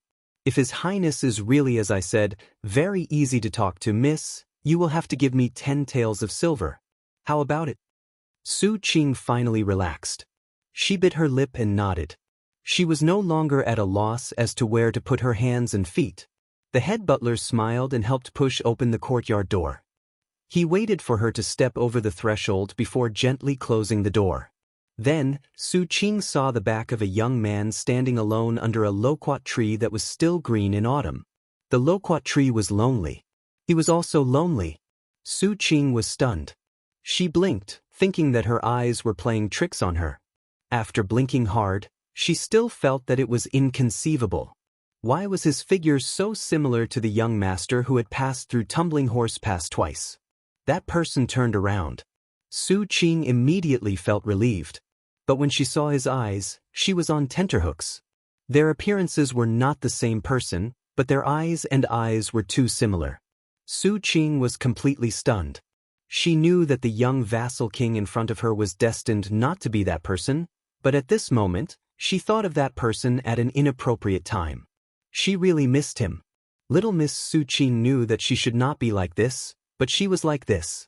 Su Fengyan was also stunned for a moment, but he quickly figured out the reason. It was definitely Huangfu Cheng's superfluous action. But since it had come to this, he did not want to say anything more. Walking in front of her, he took the chest and said indifferently, "This king can wear his own clothes. You just have to wait in the courtyard. After the time it takes to burn a stick of incense, leave. Tell Wang Lufting outside the door that this king said that the python robe was not bad. Also, tell him not to be in a hurry to leave the mansion." Su Qing nodded blankly. He did not know if she understood. Su Fengyan turned around and smiled. As he was walking up the steps, he suddenly heard a timid shout from behind him. It was definitely the most courageous shout the woman had ever made in her life. "Young Master Su?" He did not stop walking. Her face was red, and she was sweating profusely. A few strands of hair stuck to her cheeks. She raised her arm and secretly wiped them. She smiled happily. It was not him. It would be good if it was not him. If it was not him, they might meet again. She still owed him money. He said it was 1,500 taels of silver, and she had to pay it back in 50 years. She was not willing to admit that she agreed to go to the Golden Silk Weaving Bureau because she heard him say that he was a scholar traveling in Lingzhou. Inside the room, the light was dim. Su Fengyan put on the python robe that was obviously made by the Yu dynasty. It fit very well. Just like the one Su Xiao wore back then. Chapter 1247. In the dead of the night, a majestic group of horses quietly galloped out of the north gate of Liangzhou city. Among them were the 800 white horse followers who had followed the new Prince Yi, the 100 or so swordsmen of the Wu family who had just arrived at Liangzhou, and a dozen or so Qi cultivators from the Guanyin sect of the South Sea. The leader of the group was the current leader of Beiliang, Su Fengnian, Wu Luding and Cui Hua, the pair of sword attendants, Tantai Pingjing, the head of the Qi cultivators in the south, and the sickly old swordsman with white eyebrows, Sui Shigu. However, the one who rode alongside Su Fengnian was not the aforementioned people. It was Su Beiji, who was supposed to be in charge of government affairs in Lingzhou. Su Fengnian did not care about Zhu Zi's sudden arrival. He was more than happy. During the day, there were some hidden rumors from Mount Qingliang. It was said that when the provincial governor came to the residence, the prince personally carried the basin. When the provincial governor washed his face, the prince even smiled. This confused the people in the residence. Should they say that the prince was courteous, or should they say that Su Beiji, the young governor of the border, was too popular? Anyway, the northern barbarian, Su Beiji, as the grandson of the king of the northern courtyard, Su Huainan, had a sensitive identity. However, he was able to rise up the ranks in Beiliang. Outsiders could only see the flowers in the fog. Su Beiji brought a piece of terrible news. He thought that the remnants of Western Shu, led by the crown prince, Su Su, had caused Beiliang's plans to go down the drain. They even helped the king of Shu, Chen Jibao, become more arrogant. In Su Beiji's words, it was like Beiliang had finally fattened up a watchdog. Not only would he not be able to eat meat, but he would also not be able to guard Beiliang's gate. He might even bite back in the future. Su Fengnian was rather calm about this. When he first found Su Su and this old man's son, Zhao Dingxiu, in a small town in Beimang, he did not have much hope after interacting with him. Firstly, Su Su was too lazy. If he was in Jianghu, he might do his best. However, if he was asked to go to the temple and scheme, he believed that Su Su would not hesitate if he could quit. Relying on this kid to revive Western Shu was more disappointing than relying on him, His Royal Highness, to carry the flag for Beiliang. It was simply hopeless. Furthermore, Zhao Dingxiu was half an imperial tutor. As long as he could revive his country, it did not matter who helped him. The relationship between Beiliang and Su Fengnian was not enough for Zhao Dingxiu to disregard the big picture and wrestle with Chen Jibao. When all was said and done, the emperor of the Zhao clan had sent Zhao Kai to the western regions with the intention of cutting off the connection between Beiliang and Shu Zhao before forming a huge arc encirclement with the three western regions. Unfortunately, he was intercepted by Su Fengnian and failed at the Iron Gate. However, when Chen Jibao entered Shu and was conferred the title of king, he inherited the strategic plan of the Northwest. Although Su Fengnian took advantage of this opportunity to win over the 6th Jewel Master and started to infiltrate the western regions, Chen Jibao quickly returned the favor and sat in western Shu while looking at southern Zhao. It could be said that both sides won and lost in this battle. However, to Great Peace City, which was watching from the other side, it was a win for them. Without Shu Zhao, which could allow Beiliang to retreat, Beiliang was equivalent to an extended strategic location. Even if the battle was tight, they could only fight to the death until the Su family's accumulated resources in Su Zhao's hands were exhausted. However, if he only wanted to make Su Fengnian angry, Su Beiji wouldn't have personally come to Mount Qingliang. The Lingzhou provincial governor's urgent audience came with a draft regarding the reform of the Beiliang's military. Previously, Su Fengnian listened to Chen Shiliang's suggestion and carried out a series of sweeping and decisive actions to clean up the accumulated abuses in the Beiliang army. A large number of captains and miscellaneous generals who were as numerous as the hairs on an ox were all fired. This made the originally unremarkable position of captains in the three provinces of Liang, Yuling, and Lingzhou become a powerful martial arts club that was only second to the three generals of a province. Then, he took back a large number of miscellaneous generals who were originally meant for the meritorious officials to retire at home. This shook the foundation of many of the general families in Beiliang. After the older generation of generals withdrew from the border, The titles that they wanted to pass down to their descendants as family heirlooms were swept into the trash basket of history. Most of the family's descendants had never personally accomplished anything. This created an invisible gap, because the firewood for a family's torch was taken away. Su Beiji said that in times of peace, whether Mount Qing Liang robbed the rich to help the poor or even killed the goose that laid the golden eggs, it wouldn't affect the Su family's position in Beiliang. However, right now, they were at a critical juncture where Beimang's million-strong army was pressing down on the border. Whether or not the general families were willing to contribute, they had to fight for it. After leaving Liangzhou, Su Fengnian didn't interrupt from beginning to end. It was always Su Beiji who spoke tirelessly about the pros and cons. Su Fengnian wasn't someone who couldn't listen to opinions, but he was indeed a bit troubled. To be more precise, he had difficulties that he couldn't speak of. If it had been anyone else who brought up this matter, Su Fengnian would have accepted it without hesitation. However, since it was Su Beiji who brought it up, Su Fengnian had to think carefully. Su Beiji didn't mind Su Fengnian's silence. He continued to talk about the general framework of Beiliang's army in his mind. The border army doesn't need to draw legs on a snake. Just follow the old rules and do things. The local officers, both old and new, are also clear about their duties. However, right now, Beiliang needs more people who are willing to fight on the battlefield. In the Battle of Liangmang, Beiliang was slightly better than Beimang in terms of leading soldiers. In terms of bravery, Beiliang had the upper hand. However, the more this is the case, the more we can't lose too much to Beiliang in terms of tenacity. Our Beiliang can't win 10 battles or dozens of battles only to lose everything because of one big battle. Chapter 1248. Su Beiji's eyes were resolute as he said in a low voice, Beiliang's foundation is not strong enough to begin with. Now, the general families who have no hope of defending their positions are rushing to leave Beiliang. It's true that most of these people are vermin, but can't they really become part of Beiliang's fighting force? The battle between countries has always been about who can endure more and who can take more hits. According to my plan, Beiliang will have the titles of 3 great military generals. These 12 titles are destined to be given to the outstanding people of the border army who have made great contributions in battle. However, there will be 12 ranks of military generals in the ranks of colonel, and cavalry. There will also be 2 great civil generals.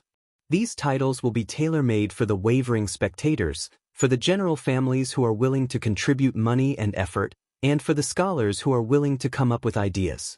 Of course, you have to ensure that these titles are recognized by the Liang Imperial Court. If possible, you have to ask the Great Peace City's Ministry of War for an edict to announce to the world. You have to ask the Zhao family's emperor and the Ministry of War and Ministry of Personnel not only to recognize the various ranks of Beiliang, but also to promise that any Beiliang official who wishes to leave the country can be demoted by 1 or 2 ranks. They cannot use any excuse to refuse. Su Fengnian laughed bitterly and said, Juzi, do you really think that the Great Peace City's Ministry of War is a small courtyard in my house? Although my relationship with Liu Baijie is not bad, I'm sure that Sword Immortal Tang she will fall to the ground when she receives the edict. Right now, in order to suppress the local powers, even old generals like Yan Jinchuan and Yang Shenxing can be sent to their deaths. How can they slap their own mouths? When the time comes, they will take care of Beiliang. If Gu Jiantang wants to demand an exorbitant price, do you think the Ministry of War and the person on the dragon throne will agree? Su Beiji shook his head decisively and said, It's not the same. The Zhao family can't even fend for themselves. Right now, they're relying on Beiliang to fight to the death with Beimang. If we submit this report, we'll have a 50% chance of success. Su Fengnian also shook his head and sighed. It's not that we can't send the memorial, but you have to know that last time, we relied on Song Dongming's suggestion that Beiliang send troops to pacify the Guangling Path, and the imperial court had already reluctantly sent over the grain. I don't think it's going to happen this time. Su Beiji loosened his grip on the reins and rubbed his hands. He said softly, the memorial isn't going to be sent to the Ministry of War right now. Let's see when Chao Changqing will be able to beat up the imperial court. Su Fengnian nodded and suddenly asked, Do you know what I'm thinking? Su Beiji turned to look at him and asked calmly, "Are you afraid that Chen Shiliang and I are like fire and water? Both of us think that a mountain can't accommodate 2 tigers?" Su Fengnian let out a sigh of relief and said jokingly, "It's good that you know what you're doing. The 2 of you are both my friends and my master's precious unpolished jade. If either of you is gone, I'll die of heartache." Su Beiji also asked, "Do you know what I'm thinking?"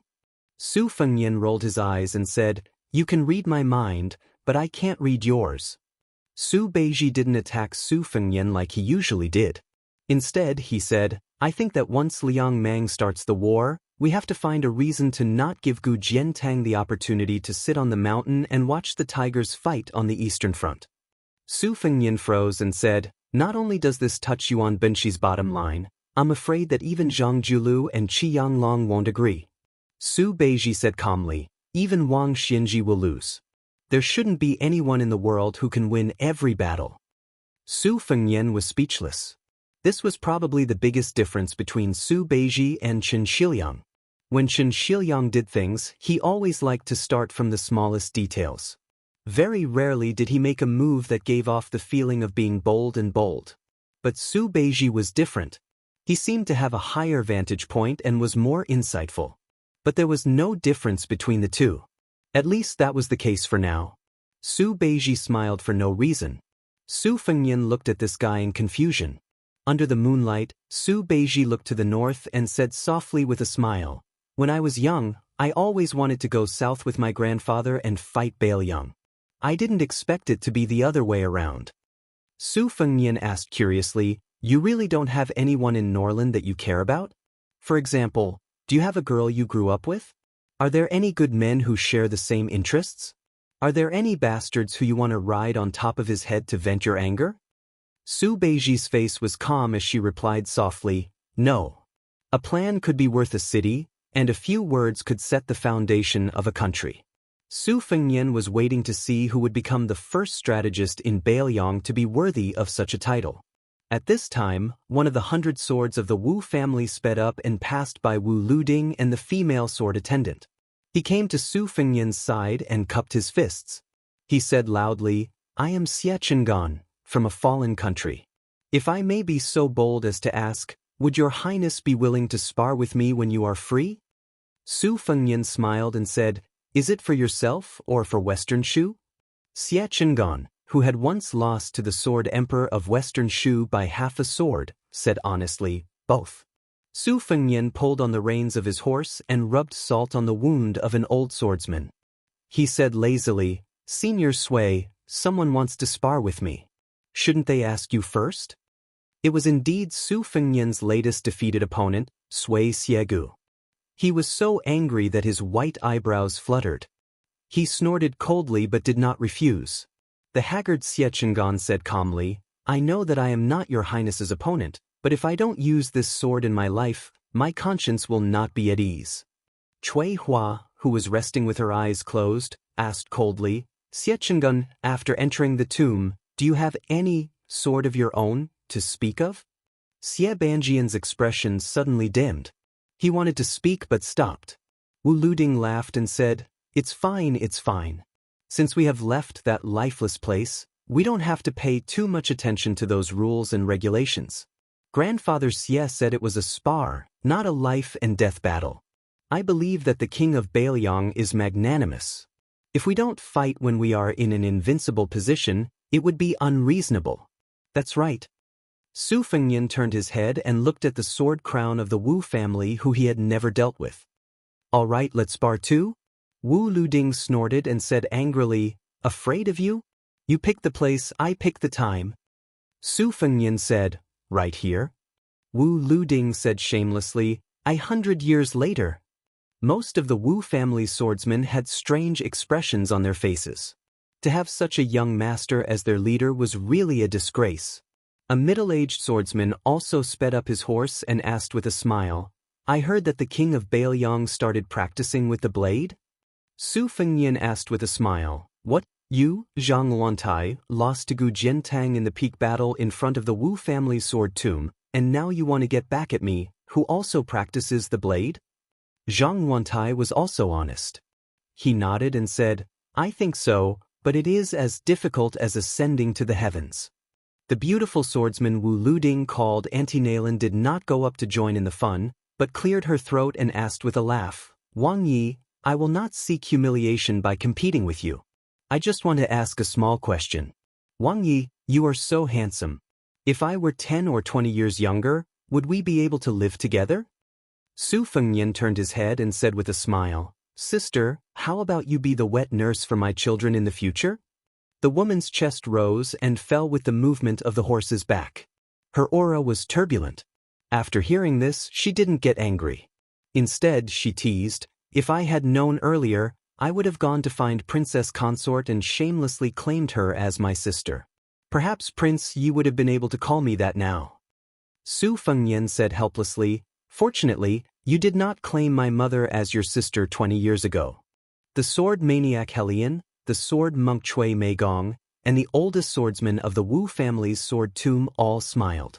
After a wave of laughter, Su Fengnian said, You are all famous grandmasters of the sword. If you want to compete with me, then forget it. I will not agree. On this trip, Su Fengnian only had a cold blade at his waist. His fingers rubbed the hilt of the blade at his waist. He raised his head to look at the sky and smiled. When we reach the border, you should see the best blade in the world and see how good it is. In the middle of winter, when it was snowing, the cold blade would be unsheathed and held horizontally. When there was no one around, it would cut the snow. Some people would cut off their heads and drink the blood. Chapter 1249. There are 2 more chapters in the evening. Northwest Frontier Fortress, a lonely city, surrounded by clouds and sand. At dawn, a tall Qi refinement grandmaster pulled the reins and reined in the horse. Looking at the desolate scene of the vast sky and high ground, she felt particularly peaceful. She only had 2 horsemen at her side.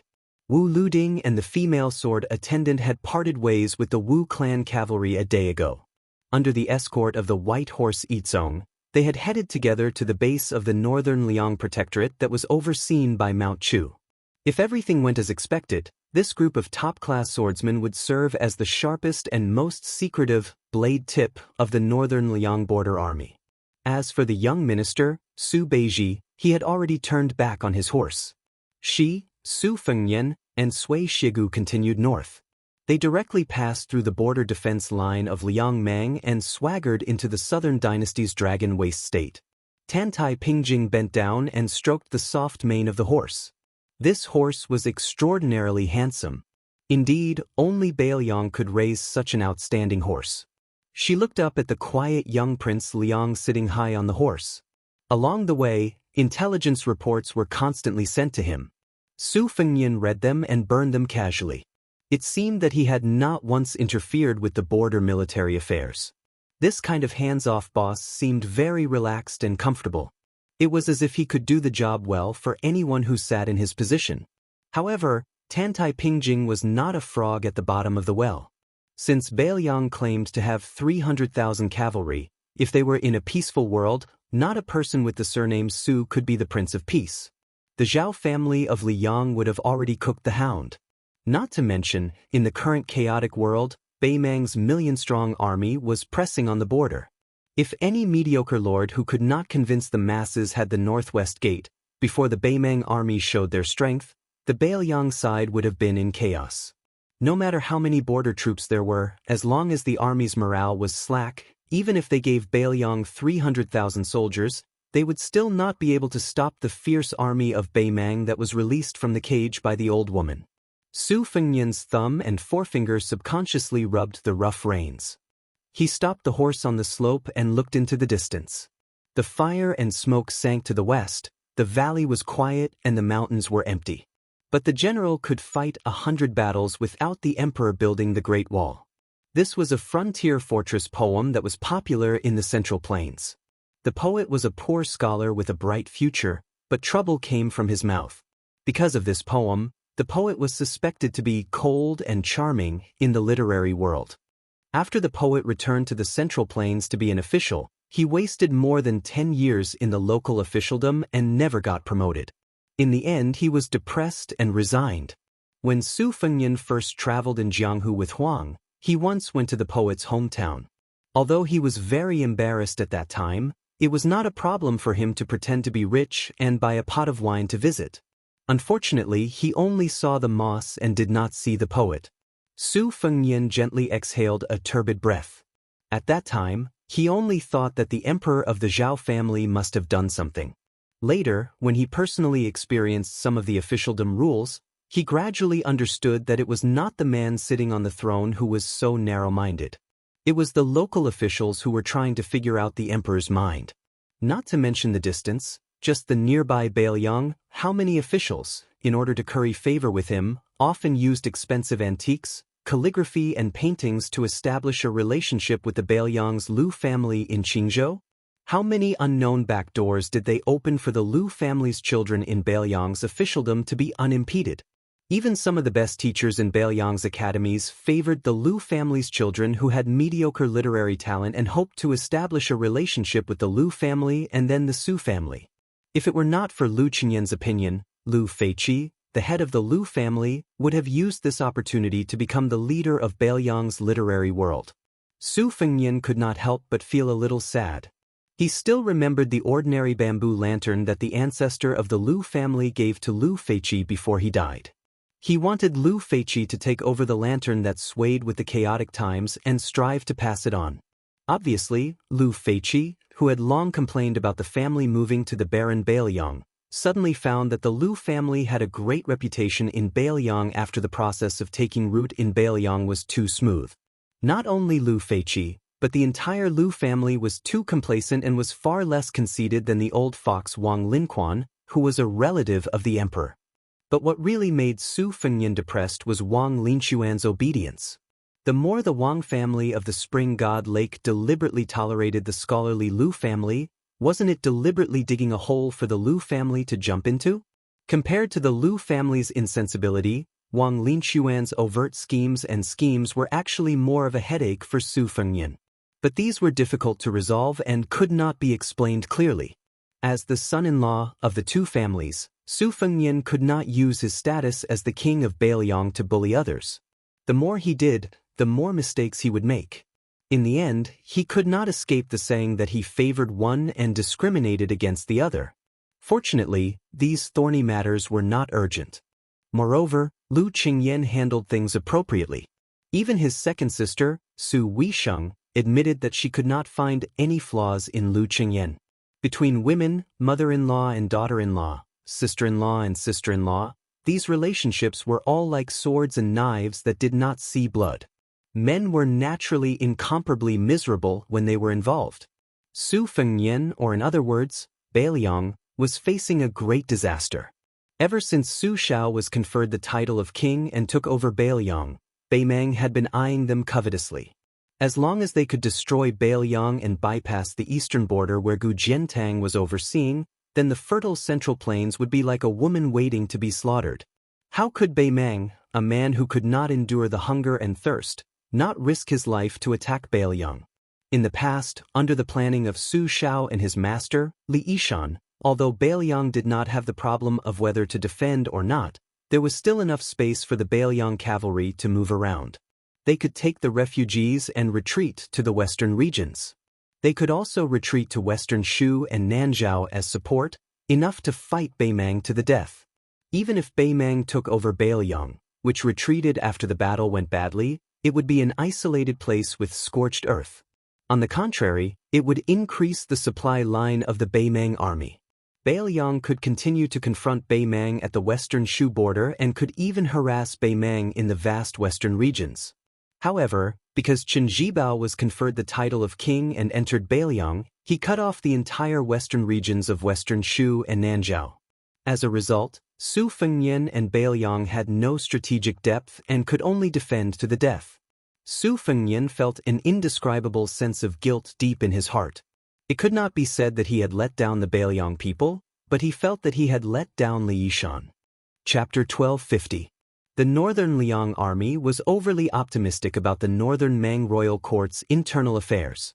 Su Fengnian did not think that this would be able to restrain the military strength of the Northern Meng royal court. With the word advantage in front of them, this was the general trend. As long as the old woman used both kindness and power, she would be suppressed by Tuoba Bodhisattva's great army on one hand, and she would be conferred the title of Marquis on the other hand. She would be able to conquer the Central Plains. It would not take too long for her to truly unite the country and march southward. Sui Siegu was 100 years old and had traveled to the ends of the earth. He had seen all the emperors, generals, and commoners. The affairs of the world could not stir this one-armed old man's emotions. He stood beside Su Fengnian, who was in a daze and felt a little bored. He casually asked, when this old man was young, he did not understand why the generals and soldiers loved to fight. Were they really not afraid of death? The Spring and Autumn War was easy to understand. People in troubled times were not as good as dogs in times of peace.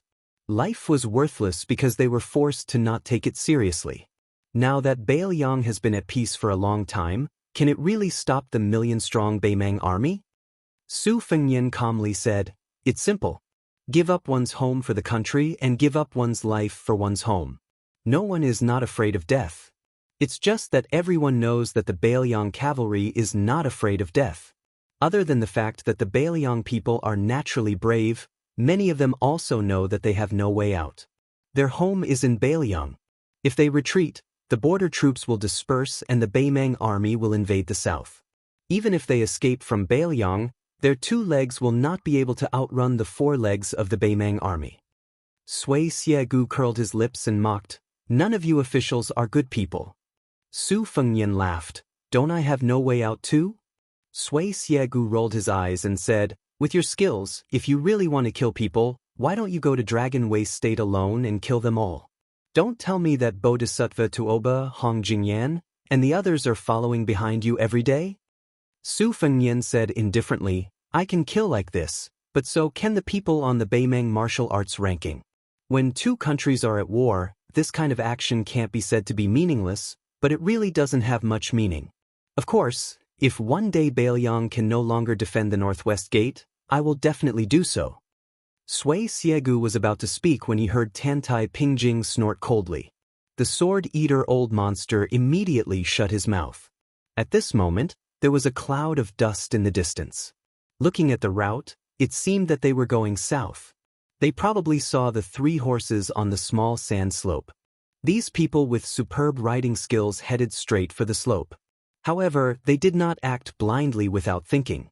Instead, they stopped 500 feet away from the bottom of the slope and looked at Su Fengnian and the other 2 on the slope. This was a Northern Mang elite scout. Judging from his armor and clothing, he wasn't the Crow Palanzi who was equally famous as Northern Liang's wandering crossbowman. He should be the vanguard under Southern Dynasty's great general Lu Gui's direct command. Lu Gui was once praised by the Beimang Empress as being half a Su Shao. He was originally one of the candidates to replace Huang Songpu as the king of the southern courtyard. However, the fatty dong that the old woman mentioned beat him to it. As a scout, regardless of whether it was from the Northern Mang or the Northern Liang, they were all very particular about the rules. Unless they encountered each other on a narrow path, collecting military intelligence under the premise that their whereabouts were not exposed was their first priority. However, if they could casually take the enemy's head, no one would refuse. A rider rushed out of the group of scouts and shot an arrow from 100 paces away. His aim was excellent. The arrow flew straight towards Su Fengnian's head, who was in the middle of the 3 riders on the slope. This barbarian probably wanted to confirm the strength of these 3 riders. If they were not to be trifled with, then he would retreat. If they were just embroidered pillows, then he would kill them and take their horses. Now that the 2 armies of Liang Mang were facing off, the scouts would be the first to exchange lives. Su Fengnian turned his head and dodged the arrow. The scout quickly turned his horse around and retreated. Sui Siegu stared with wide eyes and asked, "You don't want to eat meat that's delivered to your mouth? Isn't mosquito meat meat?" Su Fengnian shook his head and said, "Naturally, there will be top-notch Beiliang crossbowmen secretly watching us. Right now, Beimang's harassment seems very inexplicable. In order to obtain Beimang's precise motive, I have already paid an immeasurable price. The route of these Beimang scouts is the most valuable clue. As for who is the real bait, it will depend on the strength and luck of both sides." Sui Siegu said in a carefree manner, Bent intestines, how unpleasant. Su Fengnian laughed and said, "Do you want Beimang's million-strong army to obediently gather in one place and then fight with 30 of us in one go?" Sui Xiegu asked back, "You save the trouble and he saves the trouble. Everyone will be happy. Whoever loses will scram. What else do you want?" Su Fengnian couldn't help but laugh. The northern barbarians really want Bailiang to do that.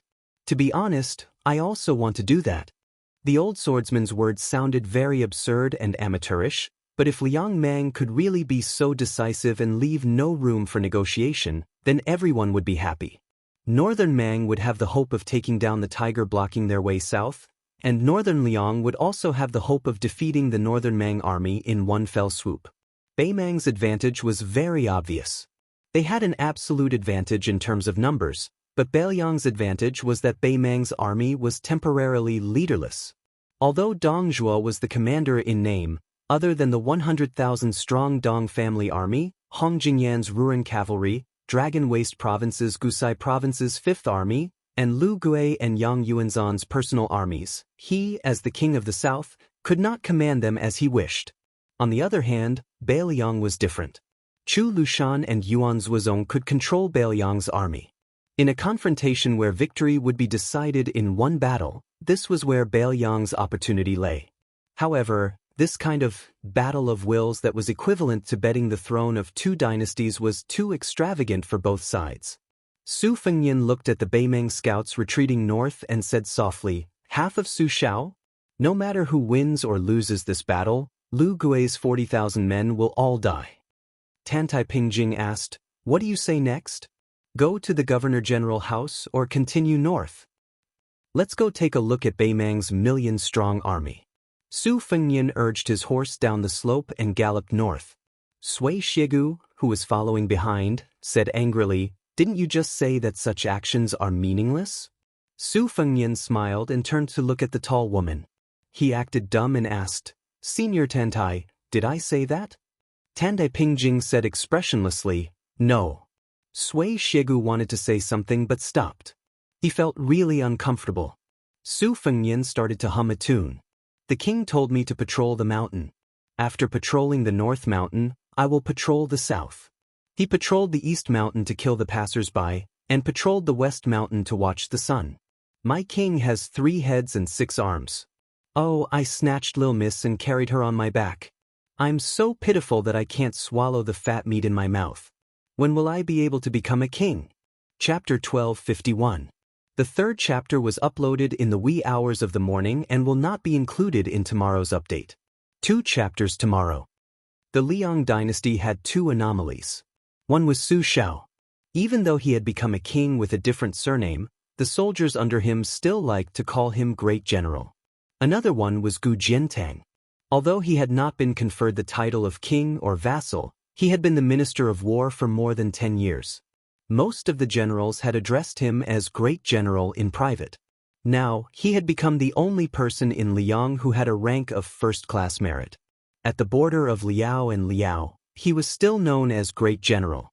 After the Spring and Autumn War came to an end, Gu Jiantang, whose military achievements were slightly inferior to Su Zhao's, was undoubtedly more favored by the nobles of Li Yang's old faction and the new nobles of the dynasty.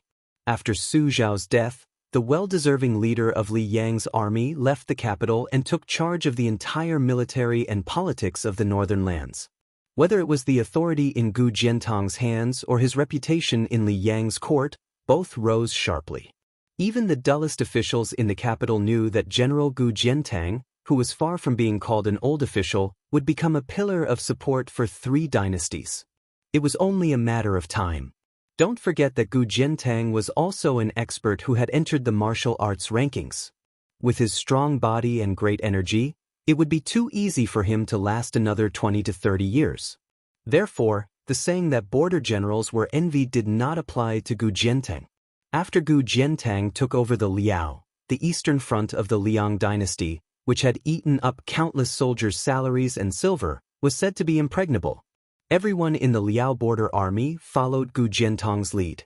Especially before Great General Gu resigned as the Minister of War, Great Peace City had some objections to the bottomless Liao soldiers' salaries.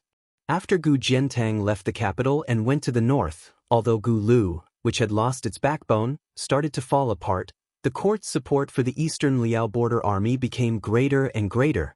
Originally, the court would be hesitant about the rewards for the soldiers at the border, dragging it out and reducing it if they could. Now it was unobstructed and not reduced. With such a general, the Liao border army had a new look and a rare morale. There were even rumors circulating in private that great General Gu might be able to go one step further. Since Su Shao was a great general, Su Shao had been a pillar of the country, and he was also one. Then, since Su Shao was a king with a different surname, why couldn't he, Gu Jiantang, be one? Who in the world didn't know that the court was wary of Bailiang, but trusted great General Gu?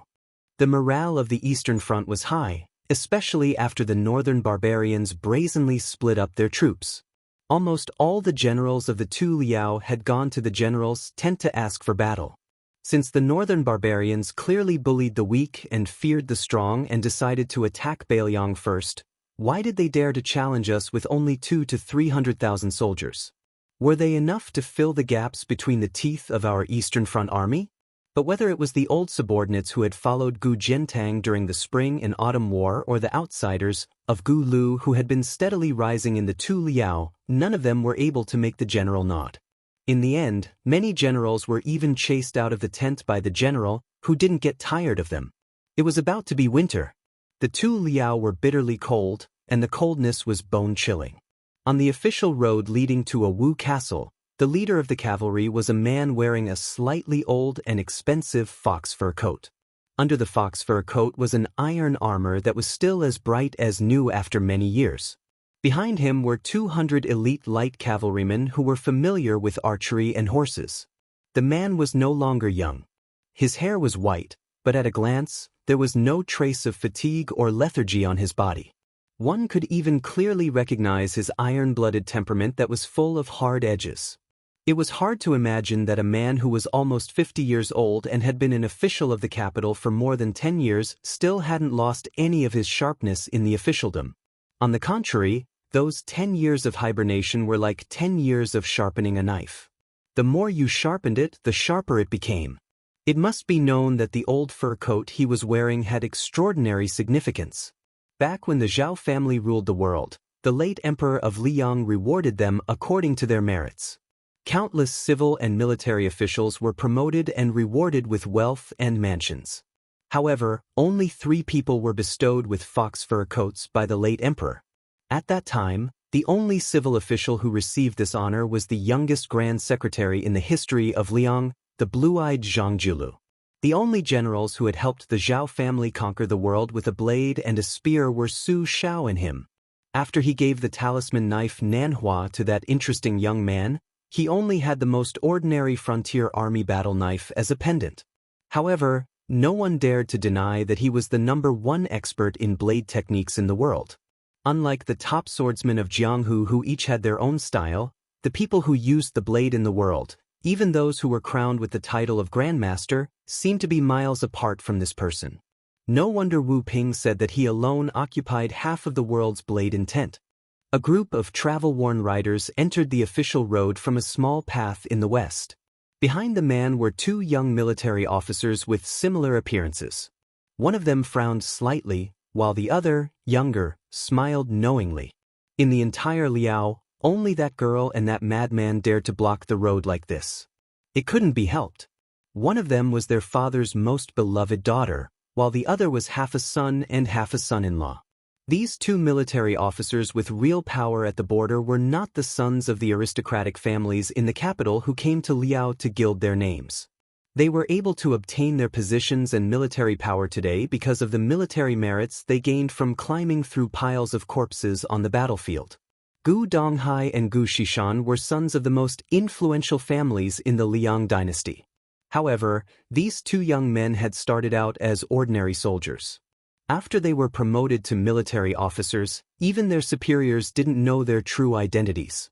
It wasn't until they became military officers in charge of military affairs that they were able to enter the sights of the high-ranking generals of the two Liao. At that time, they were still the sons of the Minister of War. Only then were they recognized by the generals who were familiar with the capital's officialdom. The man and woman of the cavalry naturally rode side by side with Gu Donghai and Gu Shishan, without any sense of unfamiliarity. Gu Shishan rudely said to that guy, "Madman Yuan, you came empty-handed? You're not paying attention, kid? Aren't you afraid that your future brother-in-law won't pay attention to you?" The young swordsman called Madman Yuan grinned, revealing a mouthful of cold, snow-white teeth. He gestured with his chin at the woman beside him. "What's there to pay attention to? This time, your sister almost burned down Wild Goose Castle in Jizhou. Gu Shishan, your family sells vinegar, right? You're such a big vinegar jar. With her ruckus, the entire Liao can smell the vinegar." The woman smiled but didn't say anything. Gu Shishan laughed and said, "You should be content. If it was anyone else who dared to do this, wouldn't the man's thing be castrated to go with wine? Not to mention the women of Wild Goose Castle, even if it was a princess or a princess, she would go up and slap them. This time, she was just giving people a hard time. You should be burning incense to thank the gods." Chapter 1252. The young man with the saber at his waist was the #1 saber in the world, Southflower Saber. He wanted to speak, but when he saw the back of the tall man, he gave up. No matter how heartless and courageous he was, he did not dare to speak ill of his future wife in front of his father-in-law. Gu Shishan stared and asked, "Yuan Tingshan, did you really come empty-handed?" The young man who now had more than half of the power in Jibei smiled and said, "I just chopped off more than 600 heads of northern barbarians. You want them? I'll send someone to deliver them to you later." Gu Shishan was slightly envious and asked in a low voice, "Yuan Tingshan, why don't I go with you to Ji province? We haven't had a war for many years. Your business seems to be booming. I can even be a military officer for you." Yuan Tingshan, who was popular in both Liao and Ji province, said disdainfully, "Military officer? Don't even think about it. Do you want to be a cart driver or not?" Gu Shishan cursed. Gu Donghai dismissed it with a smile. He had always been amiable to Yuan Tingshan, his brother-in-law. He had never put on airs as a descendant of a famous general, nor had he shown any contempt for the lowly Jianghu people in the eyes of the top nobles. On the contrary, this time, Wild Goose Castle had recognized Yuan Tingshan as their son-in-law. Otherwise, no matter how powerful Wild Goose Castle was in Ji province, they would not dare to fight with the Gu family. Although their father had never verbally acknowledged Yuan Tingshan as his adopted son or son-in-law, he had brought Yuan Tingshan to the capital twice. This was enough to explain everything to the capital and Liao. Gu Jiantang suddenly called out to Yuan Tingshan. The latter quickly patted his horse and followed. The three siblings consciously slowed down their horses. Gu Jiantang said calmly, "You sent a report to Great Peace City." Yuan Tingshan pursed his lips and did not explain anything. Gu Jiantang's tone was still emotionless. "After Donghu marries you, she will no longer be part of the Gu family." Yuan Tingshan felt as if he was struck by lightning, but he still did not want to lower his head. He said in a low voice, "General, don't worry. I can raise her." The corners of Gu Jiantang's mouth seemed to curve into a sneer. Yuan Tingshan pulled on the reins and abruptly stopped the horse. Other than Gu Jiantang, Gu Beihu, who had made up her mind to follow her husband, Gu Donghai and Gu Shishan, who were confused, continued to follow Gu Jiantang to Fort Wu. She asked carefully, "What's wrong? Did you make my father unhappy?" Yuan Tingshan grimaced, looking like he had a headache. The horseman he brought with him also stopped by the side of the road. Yuan Tingshan rubbed his chin and said, "Your father is really interesting. He obviously wants to eat the 200,000 Beimang soldiers, but he wants to be a stone Buddha. Even after I handed over the booklet, it would only benefit your father, but your father still refused. I just can't figure it out. What's the point of being a pillar of the country?" Gu Beihu was shocked. Wasn't that memorial to ask for merit from the Ministry of War? Yuan Tingshan tilted his head and spat. "A few hundred barbarians' heads are nothing to me. I'll feel ashamed if I tell others about it. If I want to do something, I'll do something big. This time, I'm helping the Zhao Emperor kill a man. His head is worth a few 100,000 barbarians." Gu Beihu was stunned. Gu Jiantang turned his head and looked towards the south. His eyes were dark and complicated. In the imperial study of Great Peace City, the Emperor of Zhao walked to the center of the study, squatted down and used a pair of tongs to stir the charcoal in the brazier. Beside him, Song Tonglu, the head of ceremony directorate who served the emperor, bent his back and trotted over. His steps were quiet, like the steps of an agile cat, but one could see that this successor of Han Xianxia was trembling with fear. There was a memorial in the hand of the emperor of Zhao clan, and Song Tonglu knew it very well. It was sent to him by Yuan Tingshan, a popular figure in Jibei. As for what was written on the memorial, when Han Xianxia was still the head eunuch, he could read it first before deciding whether to submit it to the emperor or to the Ministry of War. But now, the imperial palace had set up an assistant eunuch, and Song Tonglu did not dare to touch it anymore. The emperor of Zhao family held the memorial and placed it on the burning charcoal. But when he lit a corner, he hesitated and pulled his hand back. He knocked on the edge of the brazier and extinguished the flame. There were 4 or 5 life attendants in the imperial study. They were all quite young and they were still buried in their books. They did not seem to have noticed the strange scene. The charcoal fire shone on the pale face of the emperor of Zhao family. A great eunuch who was allowed to wear a bright red robe said softly outside the room, "Your Majesty, the Right Chancellor of the Imperial College, Jean Lanting, requests an audience." The emperor of Zhao family's arms hung in the air. He was deep in thought, as if he did not hear the voice that was neither soft nor loud. Song Tonglu held his breath and bent down. He did not dare to speak, but he stretched one hand behind his back and waved at the open door. The great eunuch who was also bent down should not be able to see the subtle movement of the ceremony supervisor's palm seal, but he immediately moved back. The emperor of Zhao family slowly came back to his senses and said calmly, "Permission granted." Song Tonglu said softly, "Your Majesty." The emperor of Zhao family grunted in acknowledgement. Soon, Song Tonglu quietly brought in a small embroidered stool. The emperor of Zhao family sat in front of the brazier. The memorial was placed on the front lapel of his yellow dragon robe.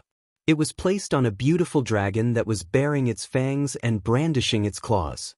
Jean Lanting, who had a beautiful beard, stepped over the threshold and was about to kneel down when the emperor of Zhao family said softly, "You're excused." The emperor of Zhao family stretched out his hand. Song Tonglu hurriedly brought in another stool. Jean Lanting, who was flattered, carefully sat down after thanking him. The emperor of Zhao family looked at the scholar from Bailiang. The haze between his eyebrows seemed to have lightened a bit. He said pleasantly, "Third young master, do you have something to report?" Jean Lanting's expression was calm and resolute. It was as if he was possessed by a god. He looked like he was about to die. He said respectfully, "I do have something to report. I should have reported it to you, but I think I should still report it to your Majesty face to face." Jean Lanting stood up, bent down, and took a few steps back. He knelt down with all his strength and prostrated himself on the ground. He said slowly, "Your humble servant Jean Lanting wants to impeach Grand Secretary Zhang Julu for 10 major crimes." Your humble servant. Grand Secretary. In the imperial study, almost all of the emperor's personal servants trembled. The emperor of Zhao family was silent. In the eastern palace, Crown Prince Zhao Zhuan stood alone under the golden birdcage with a dumb parrot. He was whistling happily. He said to himself, his purpose is to be the world's #1 trader since ancient times. He used power to avoid it. Let me calculate how many crimes are there. Controlling the power of the court and acting arbitrarily. Raising a border army for private reasons and squandering the national treasury. Colluding with the powerful eunuch Han Xianxia. Framing the valiant martyr Han family for personal reasons. Not doing enough to govern the country, leading to the restoration of West Chu. And I can't seem to think of anything else even after racking my brains. Speaking of this, the Crown Prince smiled. It's really been hard on our third young Master Jean. Chapter 1253. As Beimang's army moved southward, Lioa City, which was located at the border of Dragon Waste State, became an extremely eye-catching town. After the previous city magistrate, Tao Qianji, died without reason, The new city magistrate who replaced him naturally rose in status in the imperial court. However, when he received the news in haste, he was still quite frightened. Leading a few of his personal guards, he rushed out of the city with all his might. However, at the intersection of an official road and a small winding path, he was rudely stopped. The city overseer did not complain at all, only resentfully returning to his residence. On the way back, he didn't need to rush. From time to time, he would turn his head to size up the few solemn cavalrymen. Hey, it's Baimang's self-proclaimed second-best scout, Crow Palanzi. It said that training a single Crow Palanzi is comparable to training 2 heavy cavalrymen in Biding's imperial tent. Only that fatty was willing to spend so much money. Ever since Dong Zhuo was promoted, he still wore armor when he went out. Even when he went to the imperial court to see Her Majesty, he didn't wear the prominent official robe of the king of the southern courtyard. However, this time, he didn't alert any of the border armies. When he arrived near Liaoa City, he changed into this robe that could be said to be second only to one person. He held the small hand of Tao Qianji's daughter, Tao Manwu, and walked to the front of the old and new graves. The old grave was quite old. Although the one lying in it had no relatives or friends, it wasn't overgrown with weeds in the past. This was because when the one lying in the new grave was alive, he would often have people pull out weeds. After he retired from the position of Commandant of Chong and became the city magistrate of Liaoa City, he would often visit the grave. Unfortunately, now that he was neighbors with the old guy, he was powerless even if he wanted to. Dong Zhuo squatted behind him and put a pot of wine at his feet. He first quietly pulled out the yellowed weeds on the old grave and murmured, "Old Corporal, don't blame little fatty Dong. I once swore that as long as I didn't become a rank 1 high official, I wouldn't have the face to visit your grave and toast you. Today this little fatty, can be considered to have struck it rich. Your face is so bright, why don't you grin? What? Do you finally realize that your mouth full of yellow teeth looks terrifying?" Dong Zhuo, who had outstanding military exploits, whether it was chasing or fleeing on the battlefield, even without a warhorse, his 2 legs were faster than 4 legs. However, at this time, it was particularly difficult to pull out the weeds that could be easily understood by young children. The great general and the king of the southern courtyard liked to call the empress sister, and even liked to paste spring festival couplets on people's doors. At this moment, his face was covered in tears. He then wiped his face, his tears and snot, tears and wiped. His face, tears and in his nose, was unclear. "Corporal, there's a sayings is, tears in his nose, is tears. And his tears and his tears and his ants, as to what I wear? These is King's Row. S was sis. Old Sergeant, can you believe it? Back then, that little fatty whose legs would go soft whenever he saw a small-scale Northern Liang cavalry, and that little fatty whom you scolded as a coward, was the most senior official among all the soldiers you brought." Dong Zhuo didn't turn his head. He just pointed at the new grave and said, "Look at that bastard Tao Qianji. He's worse than you. He didn't even die on the battlefield. He died just like that. If he's not a *king deserter, then what is he? Corporal, can you sleep soundly with this kind of person as your neighbor? In any case, I, Dong Zhuo, won't believe it even if I'm beaten to death." Dong Zhuo suddenly turned his head and roared at the new grave, "Tao Qianji, I'm scolding you. After the old corporal left, you were the first among your brothers to become a corporal, the first to become a commandant, and the first to become a general. You think these are amazing? *T. The highest-ranking official in your life is the commandant general, the lousy city overseer who left behind a small city. Damn you." Dong Zhuo smiled bitterly. "I know. You think it's shameful to be with me. That's why you're unwilling to come to the Dong army to help me. Others are just suffering because they want to save face. Look at you. You're dead, aren't you? If you have the ability to crawl out, I'll kick you back." Dong Zhuo was probably afraid that he would frighten the little girl kneeling in front of the new grave, so he restrained himself. He unscrewed the lid of the wine pot and took out 3 wine cups from his bosom. He put one on the grave of the old corporal, squeezed out a smile, and said to Tao Manwu, "Little Manwu, give the cup to your father." With his alcohol addiction, he must be craving for wine after lying down for so long. The little girl took the cup with both hands. Uncle Dong poured her a cup of wine and gently sprinkled it in front of her father's grave. Dongjua sprinkled a cup of wine in front of the old grave. He also raised his head and drank a cup. After pouring another cup for himself, he drank it in one gulp. Seeing little Manwu holding the cup with both hands, Dongjua smiled and said, "I won't let your father drink. I'll just let him lie there and stare." The little girl's eyes were filled with tears, but she tried hard not to cry out loud. She felt wronged and sad. Dongjua hurriedly poured a cup of wine for her. Seeing the child seriously sprinkle another cup of wine, Dongjua's eyes became sour again. He tilted his head to look at the new grave and said in a low voice, "Don't worry, little Manwu is more of a daughter than my own daughter. As long as I conquer Baoyang, if I'm still alive, I won't dare to say that I'll give the entire Central Plains to little Manwu as a dowry, but half of it won't be able to escape." Dongjua turned to look at the old grave and said, "Old Corporal, are you going to say that I, little Fatty Dong, am bragging again? This time, you really shouldn't look down on me. Nowadays, if I fart in the imperial court, a lot of people will say that it smells good."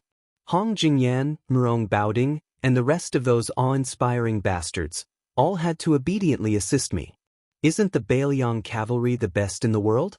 Old Corporal, you have the guts to say that you want tens of thousands of them to die this winter? If even one of them dies, I'll dig a hole next to you and bury myself. I'll be your neighbor. If you really can't say it, you can just tell me in my dreams. Tao Manwu asked for another cup of wine from Uncle Dong. After sprinkling the third cup of wine, he put down the cup and knelt in front of the grave without saying a word. Chapter 1254. Dongjua did not let her get up, nor did he console her. He sat down on the ground and poured the remaining wine into the mud. He said softly, "Back then, you only brought a few soldiers with you. I, Dongjua, have 100,000 soldiers under my command. I also have the best crowbars in Beimang and the best foot soldiers in Beimang. The 300,000 soldiers in the 20 or so military towns in the southernmost prefectures of Gusai and Longyao are under my command. Hong Jingyan's Ruan cavalry and the 100,000 private soldiers of great generals like Lu Gui and Yang Yuanzan are still under my command. Further north, the two Jadushi who are holding half of the military tally, 200,000 soldiers, have also obediently handed it over to me. Once His Majesty has cleaned up the grasslands in the north, other than Tuoba, everyone else who has reached the border of the southern dynasties will also be under my command. Baoyang is not that big. With so many people and so many war horses, just a little pea is enough to cause a flood in Baoyang. A big battle before spring, and at most a battle during the autumn hunt next year. Baoyang will be completely finished." Dongjua laughed sinisterly. "Baoyang must think that the battle will last for 3 to 5 years. I, Dongjua, have been a fox for more than 10 years. This time I will be the alpha wolf. I will not rest until I have eaten my fill." Dongjua grabbed a handful of mud and threw it away. He stood up and said, "Old Dekach, old Tao, I will take this empty wine pot with me. When I lead the army to the southern border of Liang, I will bring back a pot of mud from there. I will let you two country bumpkins who have never even been to Baoyang see what kind of fertile soil can grow rice." Dongjua stood up and looked at young Manwu who was still kneeling. He bent down and rubbed her little head. He said softly, "We should go." The little girl stood up and silently raised her arm to wipe away her tears. Dongjua thought for a moment and lowered his head to look at the luxurious robe he was wearing. He took it off, folded it neatly, and placed it between the two graves. He said indifferently, "Returning home in glory, no one will look at me." "Then why are you still wearing it?" Dongjua placed young Manwu on his shoulder and left in large strides. He smiled and said, "Young Manwu, didn't Uncle give you a pony? Very soon, you will be able to cross the river with our 1,000,000-strong army." Iron horses and ice rivers entered the Central Plains. When the news spread throughout the capital, Great Peace City was not in an uproar. Everyone was silent out of fear. It was not easy to live in the capital. However, the right chancellor of the Imperial College, Jean Lanting, who had risen to the top in just a few years, listed out the 10 major crimes and impeached none other than the founder of the Liang dynasty, Grand Secretary Zhang Julu. Most of the people in the capital felt that this outsider had truly gone mad. Challenging Grand Secretary Zhang, if this wasn't throwing an egg against a rock, what was it? During these dozen or so years, the people who wanted the Grand Secretary to lose his position could be said to have come one after another. Every now and then, they would jump around a few times. However, most of the time, the Grand Secretary didn't even bother to give them a proper look. Meanwhile, these people who overestimated their own abilities were all important figures who could shake the capital with a stomp of their feet, all of them deeply rooted.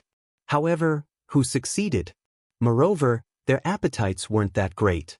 They only wanted that green-eyed child to take off his official robe, not daring to have this #1 civil official of Liang imperial court meet the late emperor. Of the 10 great crimes, the one that everyone believed in the most was actually the one that forced the death of Ji Province's Han family. This was indeed a secret matter passed down by the father-son-in-law Grand Secretaries. Jean Lanting used the 8 words "lantern light continues, endless salary" to describe Zhang Julu's political reform. It could be said to be incomparably accurate.